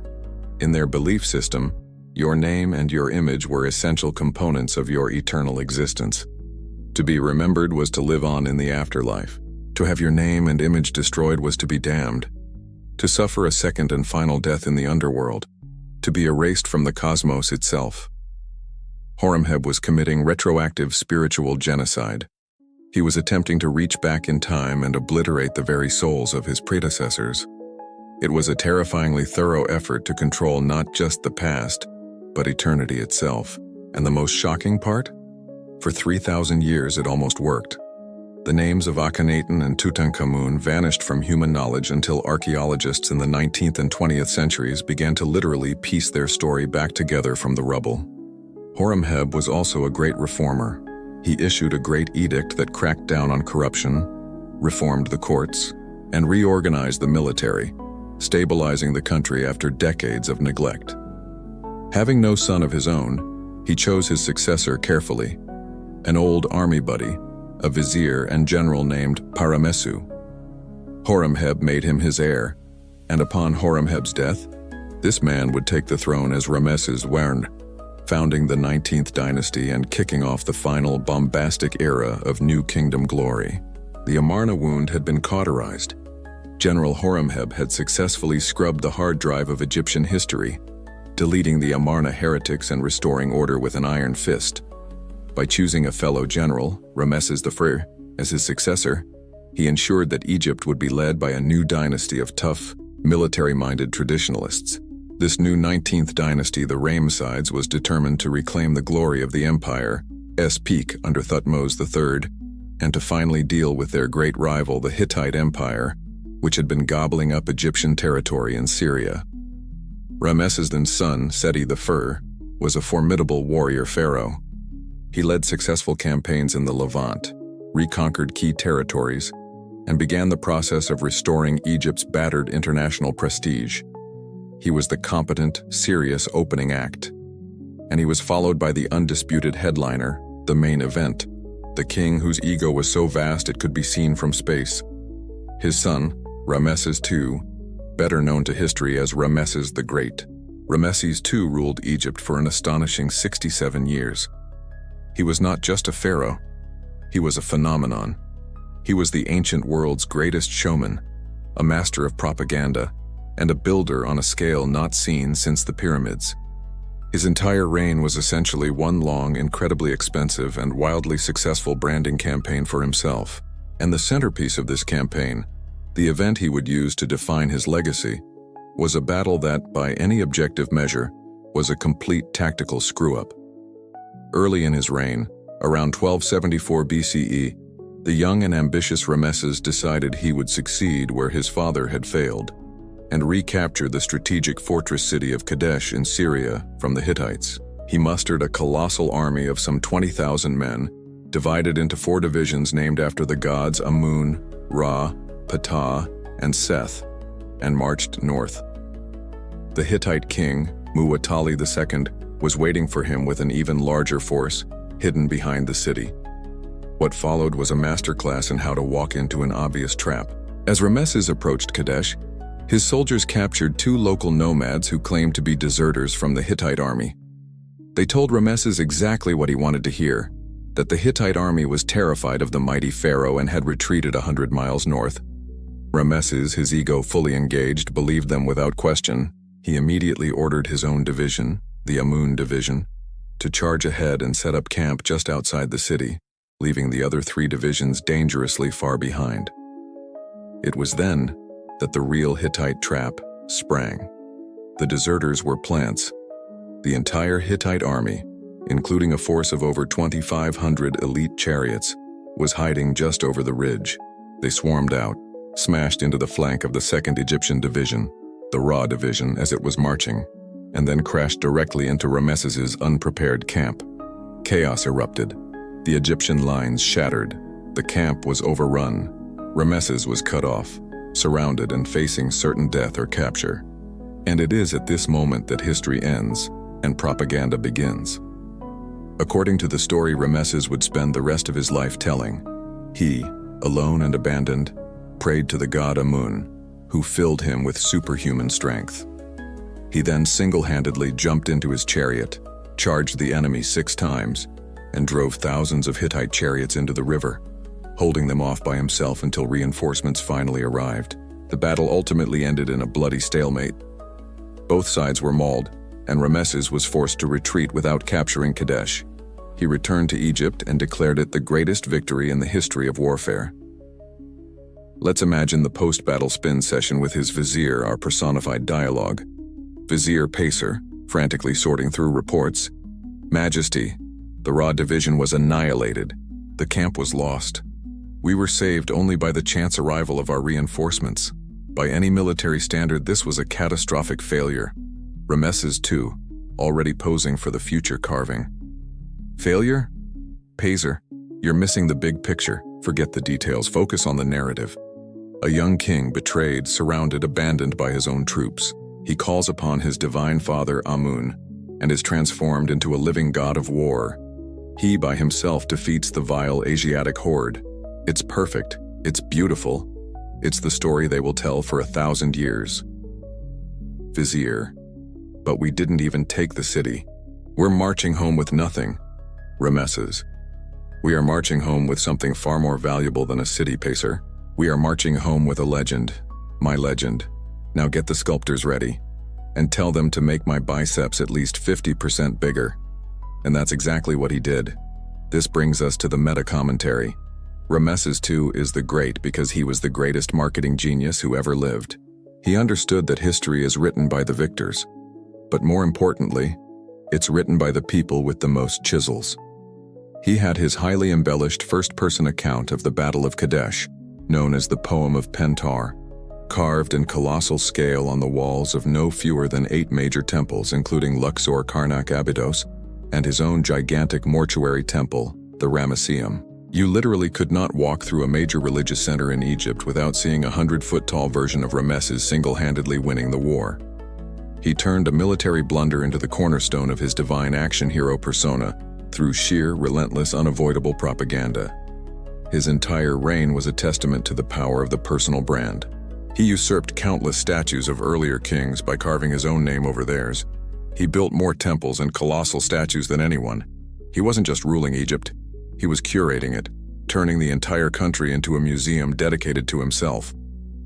Ramesses the Great's 67-year reign was a period of relative peace, immense prosperity, and a level of monumental construction that bordered on the obsessive. He built the city of Ramesses in the Nile Delta, a vast and magnificent new capital. He sired over 100 children, ensuring the dynasty's future, and he covered every available surface in Egypt with images of his glorious, semi-fictional victory at the Battle of Kadesh. His long reign has become so iconic that it serves as the default setting for ancient Egypt in the popular imagination, and because of that, his time on the throne is the traditional backdrop for one of the most famous and influential stories ever told, the story of the Exodus. You know the one. The children of Israel are suffering in bondage in Egypt, forced to build great cities for a cruel Pharaoh. A prophet named Moses rises up, demands their freedom, and when the Pharaoh refuses, God unleashes a series of 10 increasingly horrific plagues: rivers of blood, swarms of frogs, boils, hail, locusts, darkness, and finally, the death of the firstborn. The terrified Pharaoh relents, the Hebrews flee, and when the Egyptian army gives chase, the Red Sea parts to let the former slaves cross, only to crash down and drown the entire chariot corps of the most powerful empire on earth. It is an epic tale of liberation, divine intervention, and the birth of a nation. It's also a historian's worst nightmare. The problem, from a purely historical and archaeological standpoint, is the deafening silence from the Egyptian side of the story. We're talking about a civilization that was pathologically obsessed with record-keeping. They recorded tax revenues, grain harvests, labor assignments, legal disputes, and, as we've seen with Ramesses, every single real or imagined military victory.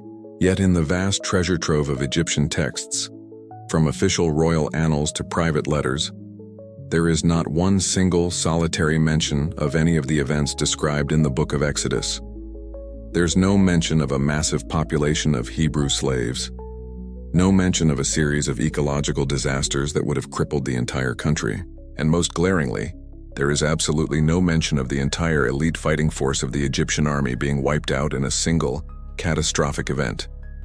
For a king like Ramesses II, who turned a tactical draw at Kadesh into the victory of the millennium, losing his whole army in a magical tidal wave would have been hard to spin. Let's imagine a curious young scribe approaching the royal archives of Egypt. This is our personified dialogue. Young scribe, greetings, keeper of the royal records. I'm cross-referencing some foreign texts and I have a query. Do we have any documentation pertaining to a national catastrophe circa the reign of Ramesses II? I'm looking for files on, let's see, amphibian plague, spontaneous darkness event, and the big one, complete annihilation of the chariot division in the Sea of Reeds. Head archivist, chewing on a stale bread roll. Nope, doesn't ring a bell. We have the Kadesh files, obviously. They're over there, taking up 3 rooms. We have a detailed inventory of every gold ring brought back from Nubia in year 42. We have a record of a vizier who was disciplined for having a lazy donkey. We do not have a file labeled, "Our entire military was humiliated by a parting sea." Young scribe. But the story is very specific. It mentions the city of Ramesses, which the great king built. It says 600,000 men fled, not counting women and children. Head archivist. 600,000? Kid. If 600,000 workers left overnight, the entire national economy would collapse. The pyramids would probably fall over. The Great Sphinx would weep. We would have noticed. It would be in the records. It's not. Now, unless you have a query about grain receipts, please leave. I'm very busy. The silence of the archaeological record is just as loud. Decades of searching in the Sinai Peninsula have failed to turn up any evidence of a massive population, hundreds of thousands of people, wandering in the desert for 40 years. A migration of that size would have left a significant footprint: campsites, pottery, graves, evidence of a massive logistical operation. But the desert has kept its secrets. The one tantalizing piece of actual Egyptian evidence that does exist only complicates the matter. A victory stele from Ramesses II's son and successor, Merneptah, dated to about 1208 BCE, boasts of his military campaign in Canaan. In it, he proclaims Israel is laid waste, its seed is no more. This is the first known mention of Israel in any non-biblical text, but it describes them as a people already living in Canaan and being defeated there by a pharaoh, which is a very different story from a group of escaped slaves just arriving from Egypt. This brings us to the meta-commentary. So what are we to make of this? The Exodus story is fundamental to Judaism, Christianity, and Islam. The lack of direct evidence doesn't necessarily mean it didn't happen, but it almost certainly means it didn't happen on the epic scale the Bible describes. Perhaps it was a smaller group. Perhaps it was a memory of several different migrations. Or perhaps the story is something else entirely. A foundational myth, a powerful sacred narrative about national origins, created to forge a collective identity for the people of Israel. It's a story about the transition from slavery to freedom, about a covenant with God, and about the birth of a people. Its truth is not meant to be found in the dry bureaucratic records of its oppressor. For the Egyptians, it was a period of business as usual. For the Israelites, it was the moment their story truly began. And in the grand scheme of world history, the unrecorded story would prove to be infinitely more influential than the meticulously carved propaganda of the Pharaohs. The reign of Ramesses the Great was so long, so stable and so saturated with his own propaganda that it felt like it would last forever. But it didn't. He finally died in his early 90s, a living monument who had outlived most of his own children. His 13th son, Merneptah, took the throne, already an old man himself. The glorious peak of the Ramesside era was past, and just as Egypt was starting to feel its age, a geopolitical earthquake was beginning to rumble across the entire known world, an apocalypse that would wipe the slate of history clean. We call it the Late Bronze Age collapse. Around 1200 BCE, the interconnected, globalized world of the Eastern Mediterranean just fell apart. It was a perfect storm of catastrophe. Widespread drought and famine crippled agriculture. Internal rebellions and civil wars destabilized kingdoms. And riding this wave of chaos was a mysterious and terrifying new threat, a destructive force that smashed civilizations that had stood for centuries. The Egyptians called them the peoples of the sea. Nobody knows for sure who they were. They weren't a single nation or an empire. They were a loose, migrating confederation of raiders and refugees from all over the Mediterranean, possibly from lands like Mycenaean Greece, Sicily, Sardinia, and the coast of Anatolia. Driven by famine or political upheaval at home, they loaded their families, their livestock, and all their possessions onto ships and set out on a grand, violent tour of destruction, looking for a new place to live. And they burned down everything in their way. The mighty Hittite Empire, Egypt's great rival for centuries, wiped from the face of the earth.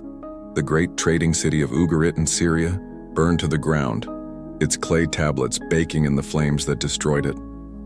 Mycenaean Greece, the land of Homeric heroes. Its palaces were smashed and abandoned. This wasn't just a war, it was a civilization-level extinction event. And after they were done with everyone else, the Sea Peoples turned their eyes to the last great prize, the only ancient superpower still standing: Egypt.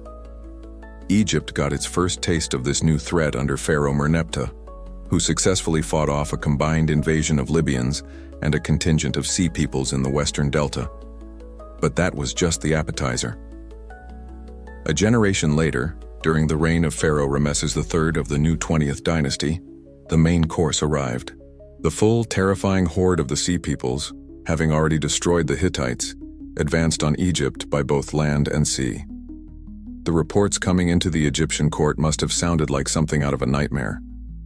This is our personified dialogue, an Egyptian commander receiving a scout's report from the border. Commander: Report, Scout. What is the nature of the enemy force? Scout, pale and trembling. Commander: It's not an army. It's the entire world. It's everyone we've ever fought, and a dozen peoples we've never seen before. There are Shurden mercenaries, Peliset with their feathered headdresses, Shekelesh from the islands. A fleet so vast it blots out the horizon, filled not just with warriors but with their women and children in ox carts. They're not here to raid, they're here to stay. Commander: What is their strategy, their objective? Scout: Their strategy is fire, their objective is everything. They have left a trail of ruined cities and dead empires all the way from Anatolia. Their land army is marching down the coast and their fleet is sailing for the mouth of the Nile. They believe Egypt is the last fertile land, the last place to call home, and they will kill every one of us to take it. Ramesses III knew this was an existential threat. This was not a border skirmish. It was a fight for the survival of Egypt itself. He mustered every ship, every soldier, every chariot he could find and prepared for the final showdown. He met the Sea People's land army somewhere in southern Canaan and defeated them in a pitched battle. But the decisive engagement was a massive, chaotic naval battle fought in the mouths of the Nile Delta. Ramesses III had cleverly lured the enemy fleet into the narrow channels, where his own more maneuverable ships lined with archers could rain death down upon the clumsy Sea People's vessels. His reliefs at his mortuary temple at Medinet Habu show the chaotic scene. Egyptian marines using grappling hooks to pull in enemy ships, overwhelming them in brutal hand-to-hand combat. Ramesses III won. He saved Egypt. But this brings us to the somber meta-commentary. Ramesses III's victory was the last heroic gasp of the New Kingdom. He is often called the last great pharaoh, and for good reason. He saved his country from the utter annihilation that befell every other major power of the era. But it was a victory that broke the bank and the spirit of the empire. The decade-long war was ruinously expensive. More importantly, the world that Egypt had known and dominated for 400 years was gone. The international trade networks that had brought in so much wealth were shattered. The great empires it had fought and traded with were now just layers of ash. Egypt had survived the apocalypse, but it found itself alone, isolated, and exhausted in a much poorer, more primitive, and more dangerous world. The victory against the Sea Peoples wasn't a glorious new beginning. It was the beginning of the end. The long, slow, inexorable decline of the New Kingdom had begun. Ramesses III had won the battle, but Egypt had lost the war for its own future. The victory against the Sea Peoples was a monumentally costly one, and it left the empire a hollowed-out shell. The world it had once dominated was in ruins, the lucrative trade and tribute routes were gone, and the country was effectively broke. What followed was a long, sad, and frankly, quite boring decline. The rest of the 20th dynasty was a parade of increasingly feeble pharaohs, all named Ramesses, who presided over a kingdom that was slowly rotting from the inside out. The prestige of the pharaoh, once the absolute center of the Egyptian universe, evaporated. The state coffers were so empty that the government couldn't even pay the elite workers who built the royal tombs. This led to the first recorded labor strike in history, where the tomb builders of Deir el-Medina threw down their tools and chanted, "We are hungry." It was a sign of the times. The divine order was breaking down because its divine CEO couldn't make payroll. With the central government weak and impoverished, corruption became a national sport. Most notoriously, tomb robbing in the Valley of the Kings became a widespread industry, often with the complicity of the very officials who were supposed to be guarding the sacred resting places of the god-kings.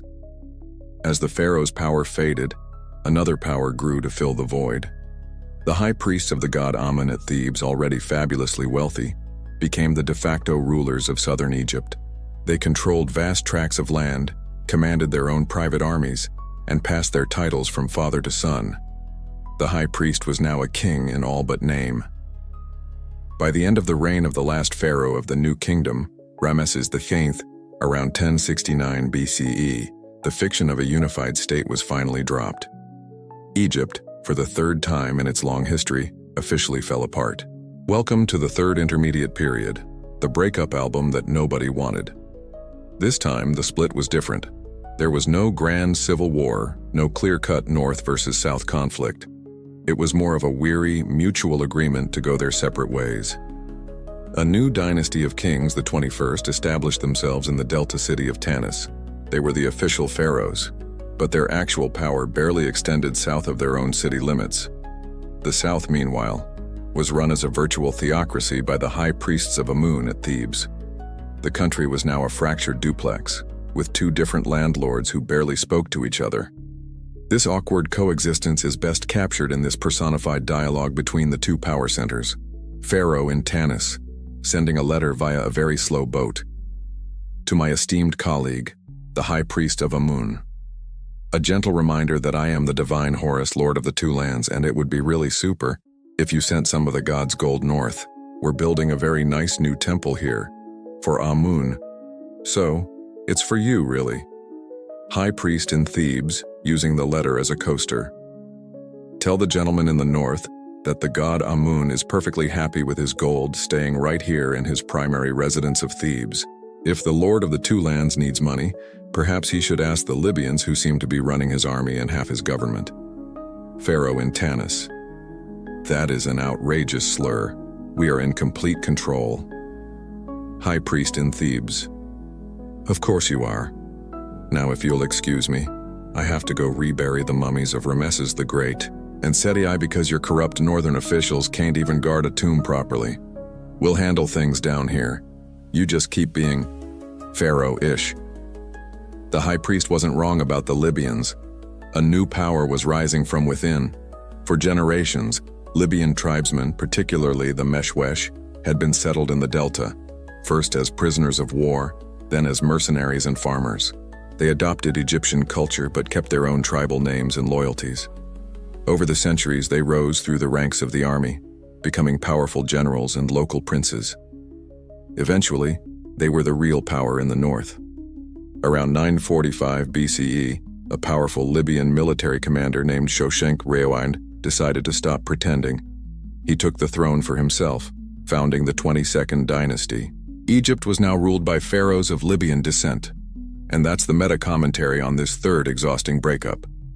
This wasn't a temporary collapse to be followed by a glorious native resurgence. This was a terminal decline. The old ethnically Egyptian ruling class had failed so completely that power was now in the hands of a theocracy in the south and a dynasty of assimilated immigrants in the north. The Libyans weren't foreign invaders like the Hyksos. They were the guys who had been working security for decades and finally realized the owners were so incompetent they might as well just take over the whole building. Egypt had lost its mojo. It was no longer the innovator, the conqueror, the center of the world. It was becoming a prize, a prestigious but decaying inheritance to be squabbled over by new, more energetic peoples. One of the most poignant signs of this decay was the work of the Theban priests, who, admitting defeat against the tomb robbers, went into the Valley of the Kings, gathered up the mummies of the greatest pharaohs of the New Kingdom, Seti, Rameses II, Thutmose III, and moved them into secret unmarked hiding spots to save them from further desecration. It was a heroic act of preservation, but also the ultimate admission that the glorious age was well and truly dead. The Libyan-run dynasties that ruled the north of Egypt did not bring a new golden age. In fact, their rule slowly descended into the very same chaos they had supposedly replaced. The country fragmented. The 22nd and 23rd dynasties fizzled out into a messy patchwork of competing kingdoms and city-states, each ruled by a different Libyan chief or local Egyptian prince.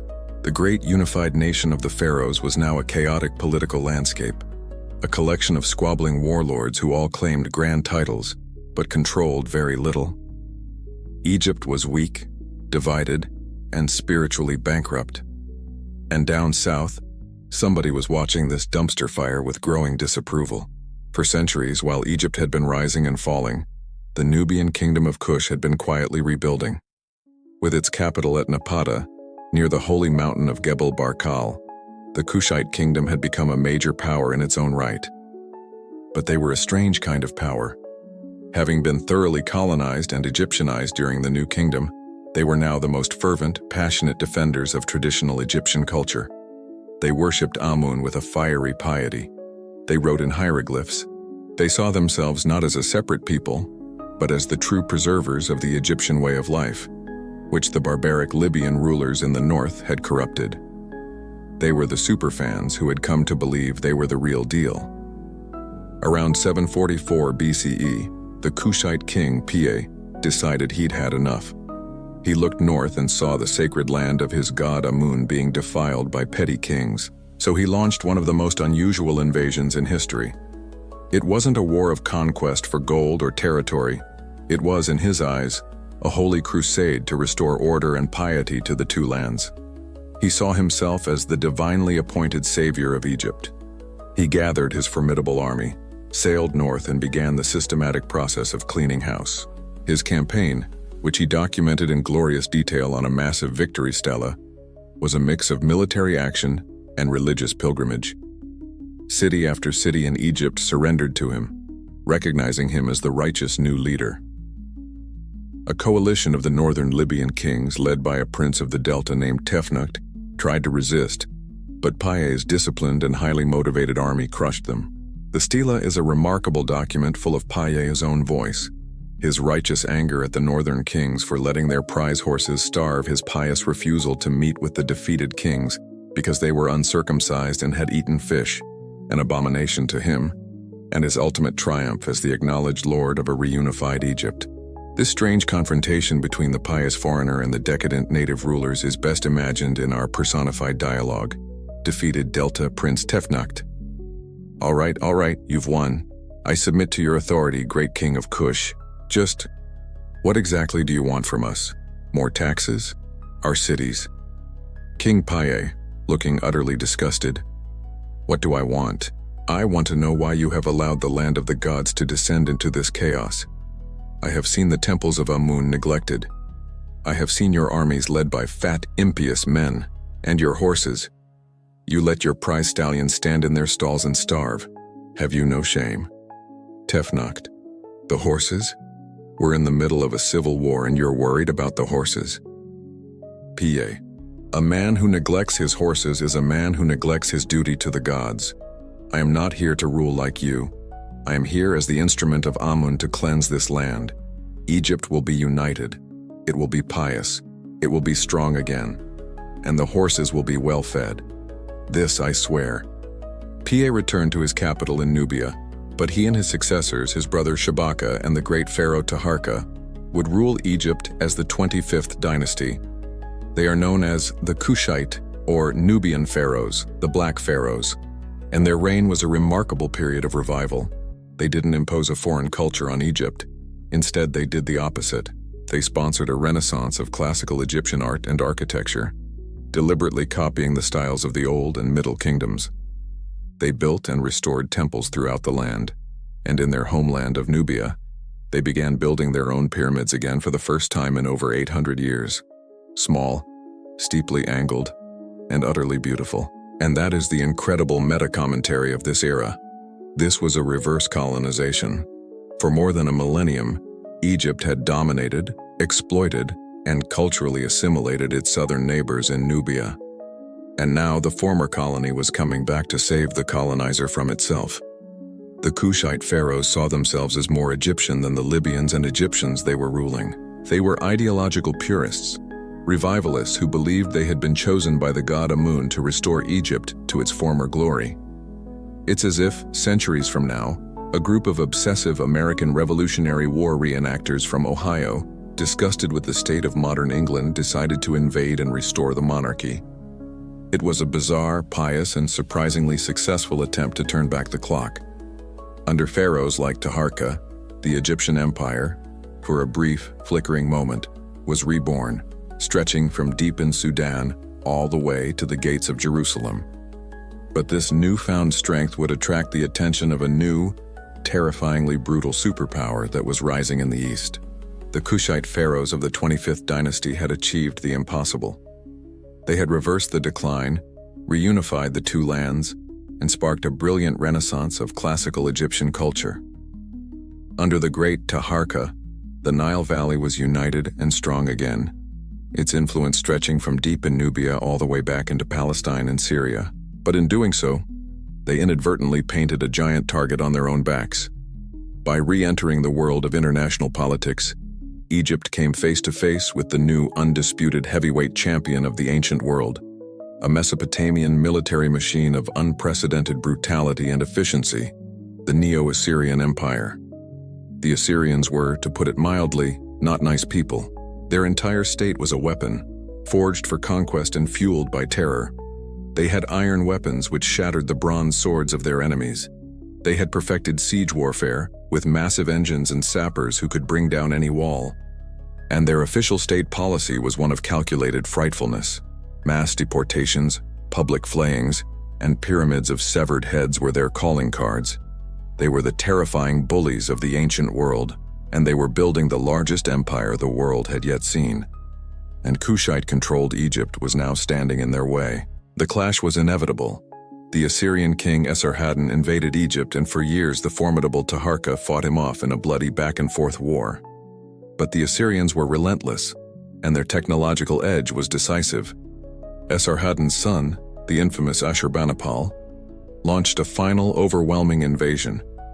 In 663 BCE, the unthinkable happened. The Assyrian army marched all the way south to the sacred city of Thebes, the religious heart of Egypt for over 1,000 years, and they sacked it. They burned its temples, looted its treasuries, and carried off its population. The destruction of Thebes sent a shockwave of horror across the entire ancient world. This brutal clash of civilizations can be summed up in this personified dialogue. Assyrian king Ashurbanipal, dictating a victory stele, to the Kushite pretender, Taharka, "We have crushed your armies. We have conquered your cities. And now we have despoiled your precious Thebes. Your god Amun is powerless before our god Ashur. Where is your faith now?" Taharka, retreating south to Nubia. "You rule through terror. You conquer with a cruelty that defies the gods. Your empire is a monument to brutality. You have captured the body of Egypt, but you will never capture its soul. A kingdom built on such wickedness cannot last. Ashurbanipal, perhaps, but it will last longer than yours. Enjoy Nubia. Don't come back." The Assyrians had broken the Kushite dynasty, driving them out of Egypt for good. But the Assyrian Empire was overstretched, and they found Egypt too big and too rebellious to occupy directly. So they installed a puppet king, a clever Egyptian prince from the delta city of Sais named Psamtik-Fumwar. For a few years, Psamtik played the role of loyal vassal, but as the Assyrian Empire began to crumble under its own weight, he made his move, kicked out the Assyrian garrisons, and declared Egypt independent once more. This was the 26th, or Sate dynasty, the last gasp of native Egyptian rule. It was a period of nostalgic revival. They looked back to the Old Kingdom for artistic and cultural inspiration, trying to recapture the magic of a long-lost golden age. But it was a fragile independence in a world of giants. The Assyrians were replaced by the Babylonians, and then came the next, even bigger superpower, the Achaemenid Persian Empire. The Persians, under Cyrus the Great, had forged an empire that stretched from India to Greece. And in 525 BCE, Cyrus's son, Cambyses II, came for Egypt. At the decisive Battle of Pelusium, the Persians crushed the Egyptian army. According to a story by a later Greek historian, Cambyses won through a bit of brilliant, if possibly fictional, psychological warfare. Knowing the Egyptians worshipped cats and other animals, he supposedly had his soldiers paint cats on their shields and drive a whole menagerie of sacred animals in front of their lines. The devout Egyptian archers, horrified at the prospect of harming a sacred animal, refused to fire, and the Persians routed them. And that was it. Egypt, the great civilization that had stood for nearly 3,000 years, became a satrapy, a mere province, of the Persian Empire. This is the meta-commentary. This was the real end of ancient Egypt as we knew it. The invasions by the Assyrians and Persians broke the ancient cycle. For millennia, whenever Egypt had collapsed, a powerful native dynasty had always risen up from within to put it back together. That era was over. Egypt was no longer a player, it was a prize. It had gone from being one of the world's great independent poles of power to being a wealthy and strategically important piece of real estate to be owned and operated by much larger foreign empires. The Sate pharaohs had tried to cling to a glorious past, but the present had been violently snatched away from them. The world was now run by vast, multi-ethnic super-empires, and the long, lonely, unique journey of pharaonic civilization had finally merged with the bloody highway of world history. The pharaoh was now an emperor living in a palace in Persia, and the age of Egyptian independence was over. For nearly 200 years, Egypt languished as a province of the vast Persian Empire. It was not a happy arrangement. The Egyptians, fiercely proud and with a 3,000-year history of independence, hated their foreign overlords. They staged multiple bloody rebellions, all of which were eventually crushed by the might of the Persian army. The Persians, for their part, often treated Egypt with contempt, disrespecting its gods and draining its wealth. The country was a resentful, occupied territory, just waiting for a hero, a savior, anyone who would come and kick the Persians out. And in 332 BCE, a hero arrived. A very young, very handsome, and very ambitious hero on a world-conquering road trip.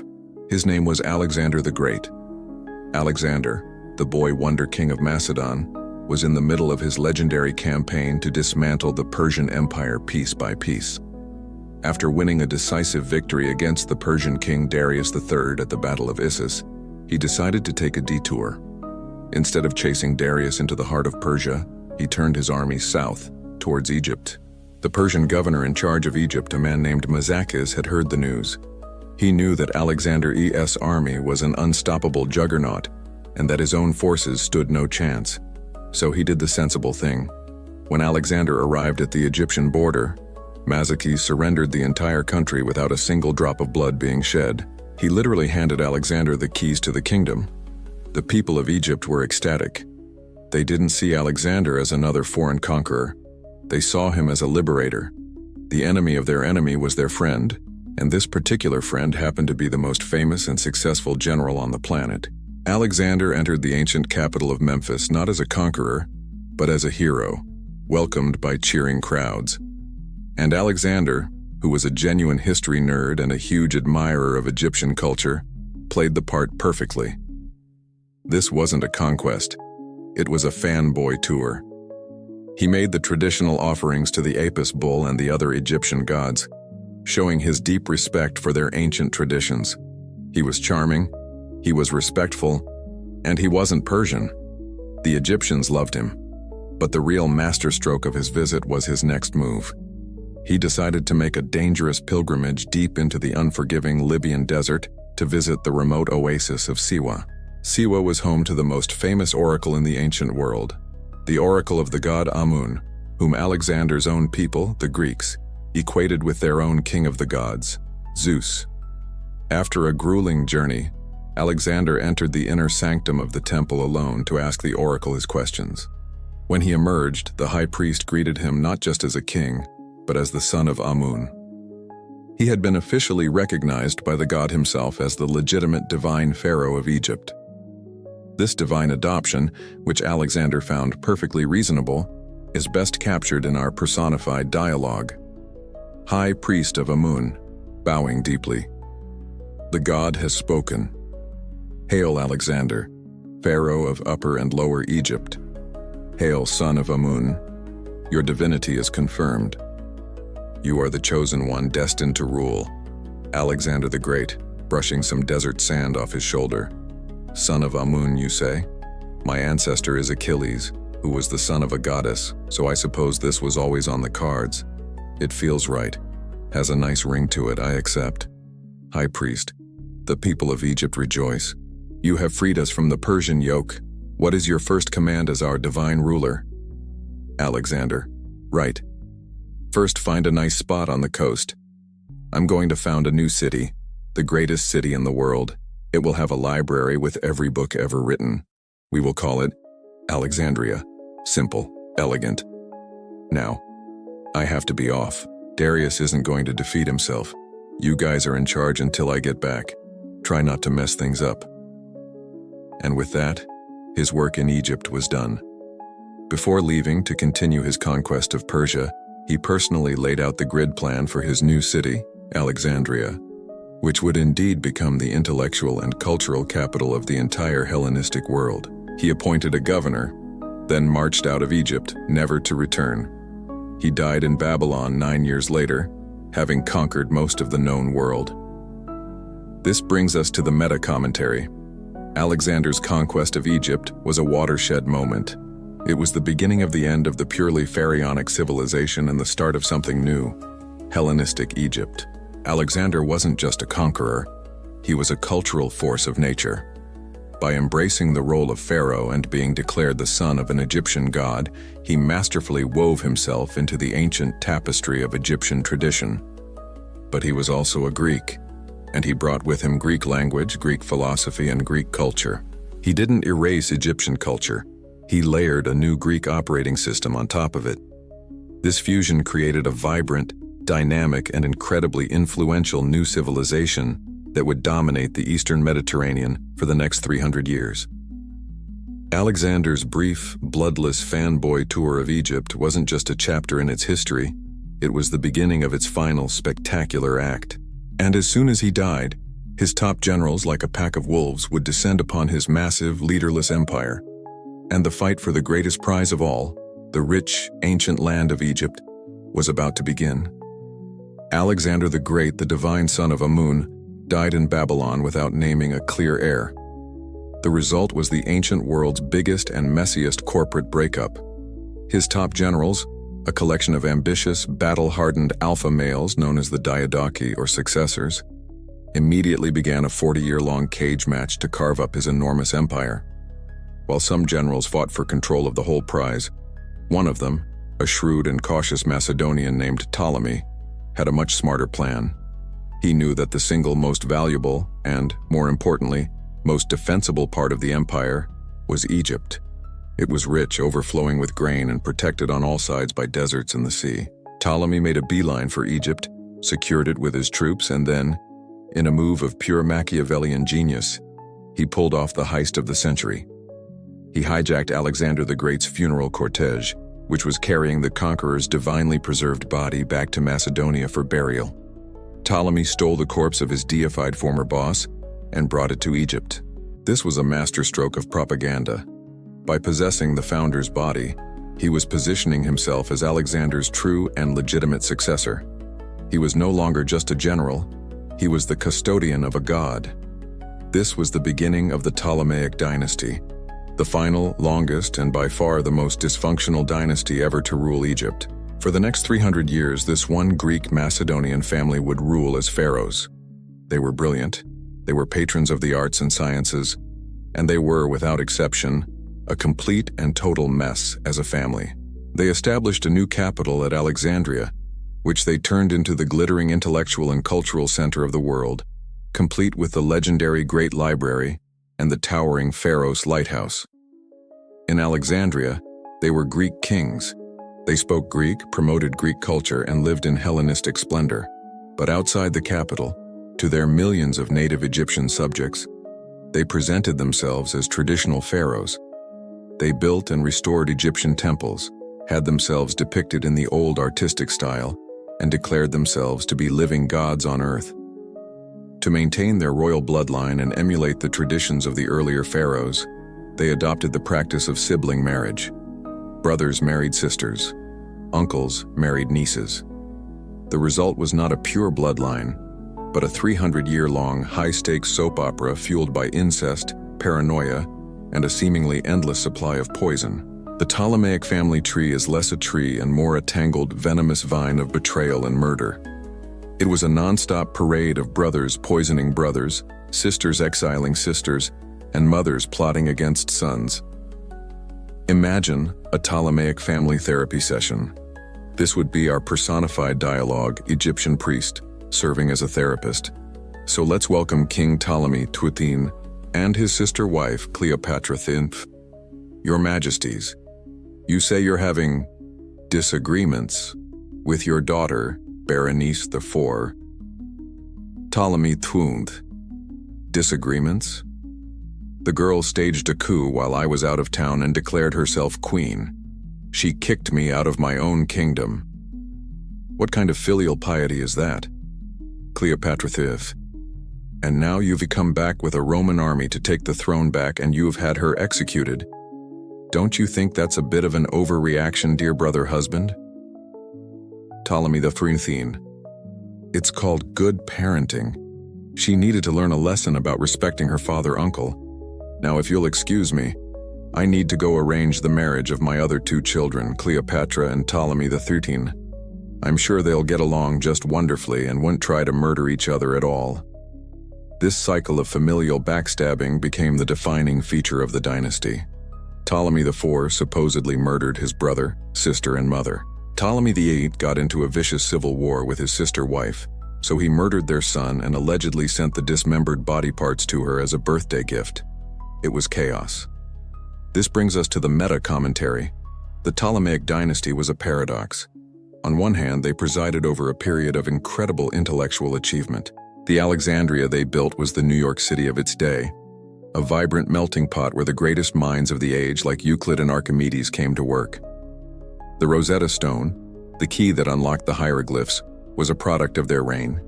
But on the other hand, their personal lives were a clown show of homicidal dysfunction. Their constant infighting and civil wars progressively weakened the state. And as they grew weaker, they became more and more reliant on an outside power to act as a referee for their family feuds.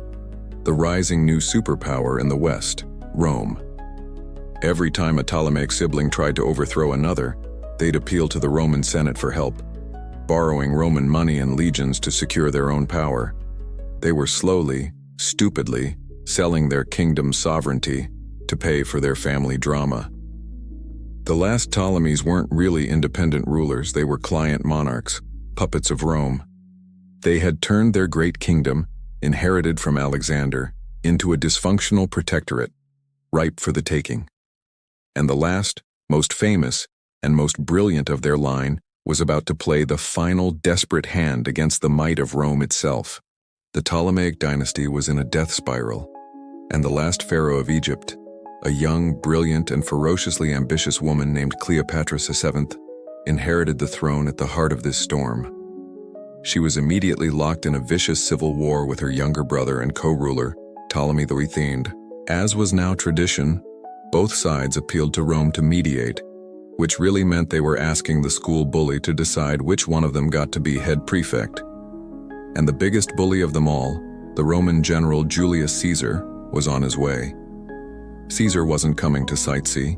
He was chasing his rival Pompey in the final stages of Rome's own civil war. Cleopatra's brother made a fatal mistake. He had Pompey assassinated thinking it would please Caesar. It didn't. Caesar was disgusted. Seeing her chance, Cleopatra made her first great gamble. Barred from the palace by her brother's forces, she had herself famously smuggled past the guards, rolled up in a carpet and delivered directly to Caesar's private chambers. It was a move of incredible audacity. She presented herself not as a supplicant, but as a bold, intelligent queen who could be a powerful ally. Caesar, who had an eye for talent and an even better eye for powerful women, was captivated. He backed her, crushed her brother's army, and installed her as the sole ruler of Egypt. They became lovers, and she bore him a son, Caesarion, her ultimate trump card, a child who might one day unite the legacies of Rome and Egypt. Cleopatra had won the first round. She had tied her kingdom's fate to the most powerful man in the world. But then, in 44 BCE, that man was assassinated on the floor of the Roman Senate. Rome was once again plunged into civil war, and Cleopatra was back to square one, her kingdom dangerously exposed. She needed a new Roman champion, and she picked her target carefully. Mark Antony. Antony was Caesar's loyal, hard-partying, and brilliant but reckless right-hand man, and he now controlled the eastern half of the Roman world. Cleopatra arranged a meeting, but she didn't come to him. She made him come to her, and she put on the show of a lifetime. She sailed into the city of Tarsus on a magnificent golden barge with purple sails and silver oars, dressed as the goddess Venus Aphrodite, surrounded by attendants dressed as cupids. Antony, a man who appreciated grand gestures, was completely hooked. They became the ancient world's ultimate power couple. They were lovers, political partners, and the parents of 3 children. Their shared dream was a new kind of Eastern Empire, a Hellenistic Roman fusion ruled from the magnificent city of Alexandria.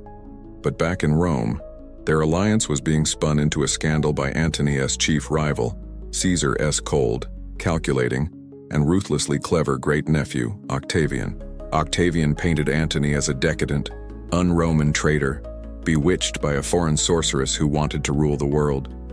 The final showdown was inevitable. This is our final personified dialogue, Cleopatra's ultimate pitch. Mark Antony, watching her on the golden barge. By Jupiter, woman, you certainly know how to make an entrance. But all the perfume and purple sails in the world can't hide the fact that your kingdom exists at Rome's pleasure. What do you really want? Cleopatra VII, I want to restore my kingdom to greatness. And you, Antony, want to be more than just a Roman general. You want to be a king, a legend, like Alexander. Octavian offers you the dreary politics of Rome. I offer you the wealth of Egypt, the legacy of the Pharaohs, and a divine right to rule. Together we can build an empire that will make Octavian's Rome look like a provincial backwater. Antony. That sounds suspiciously like treason. Cleopatra. It's only treason if you lose. And lose they did. In 31 BCE, at the massive naval battle of Actium, The combined fleets of Antony and Cleopatra were decisively defeated by the fleet of Octavian. The dream was over. The couple fled back to Egypt, with Octavian's legions in hot pursuit. As Octavian's forces closed in on Alexandria, Antony, hearing a false report that Cleopatra was already dead, committed suicide.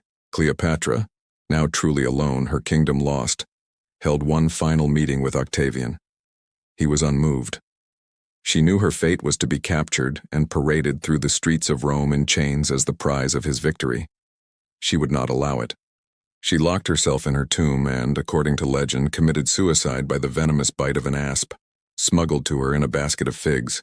This brings us to our final meta-commentary. Cleopatra was the last pharaoh of Egypt, and she was an absolutely brilliant one. Roman propaganda painted her as a decadent foreign seductress, but she was a cunning, multilingual intellectual and a ruthless politician who wielded love and sex as weapons of statecraft. She was playing a desperate, high-stakes game to maintain her country's independence in a world where that was no longer an option.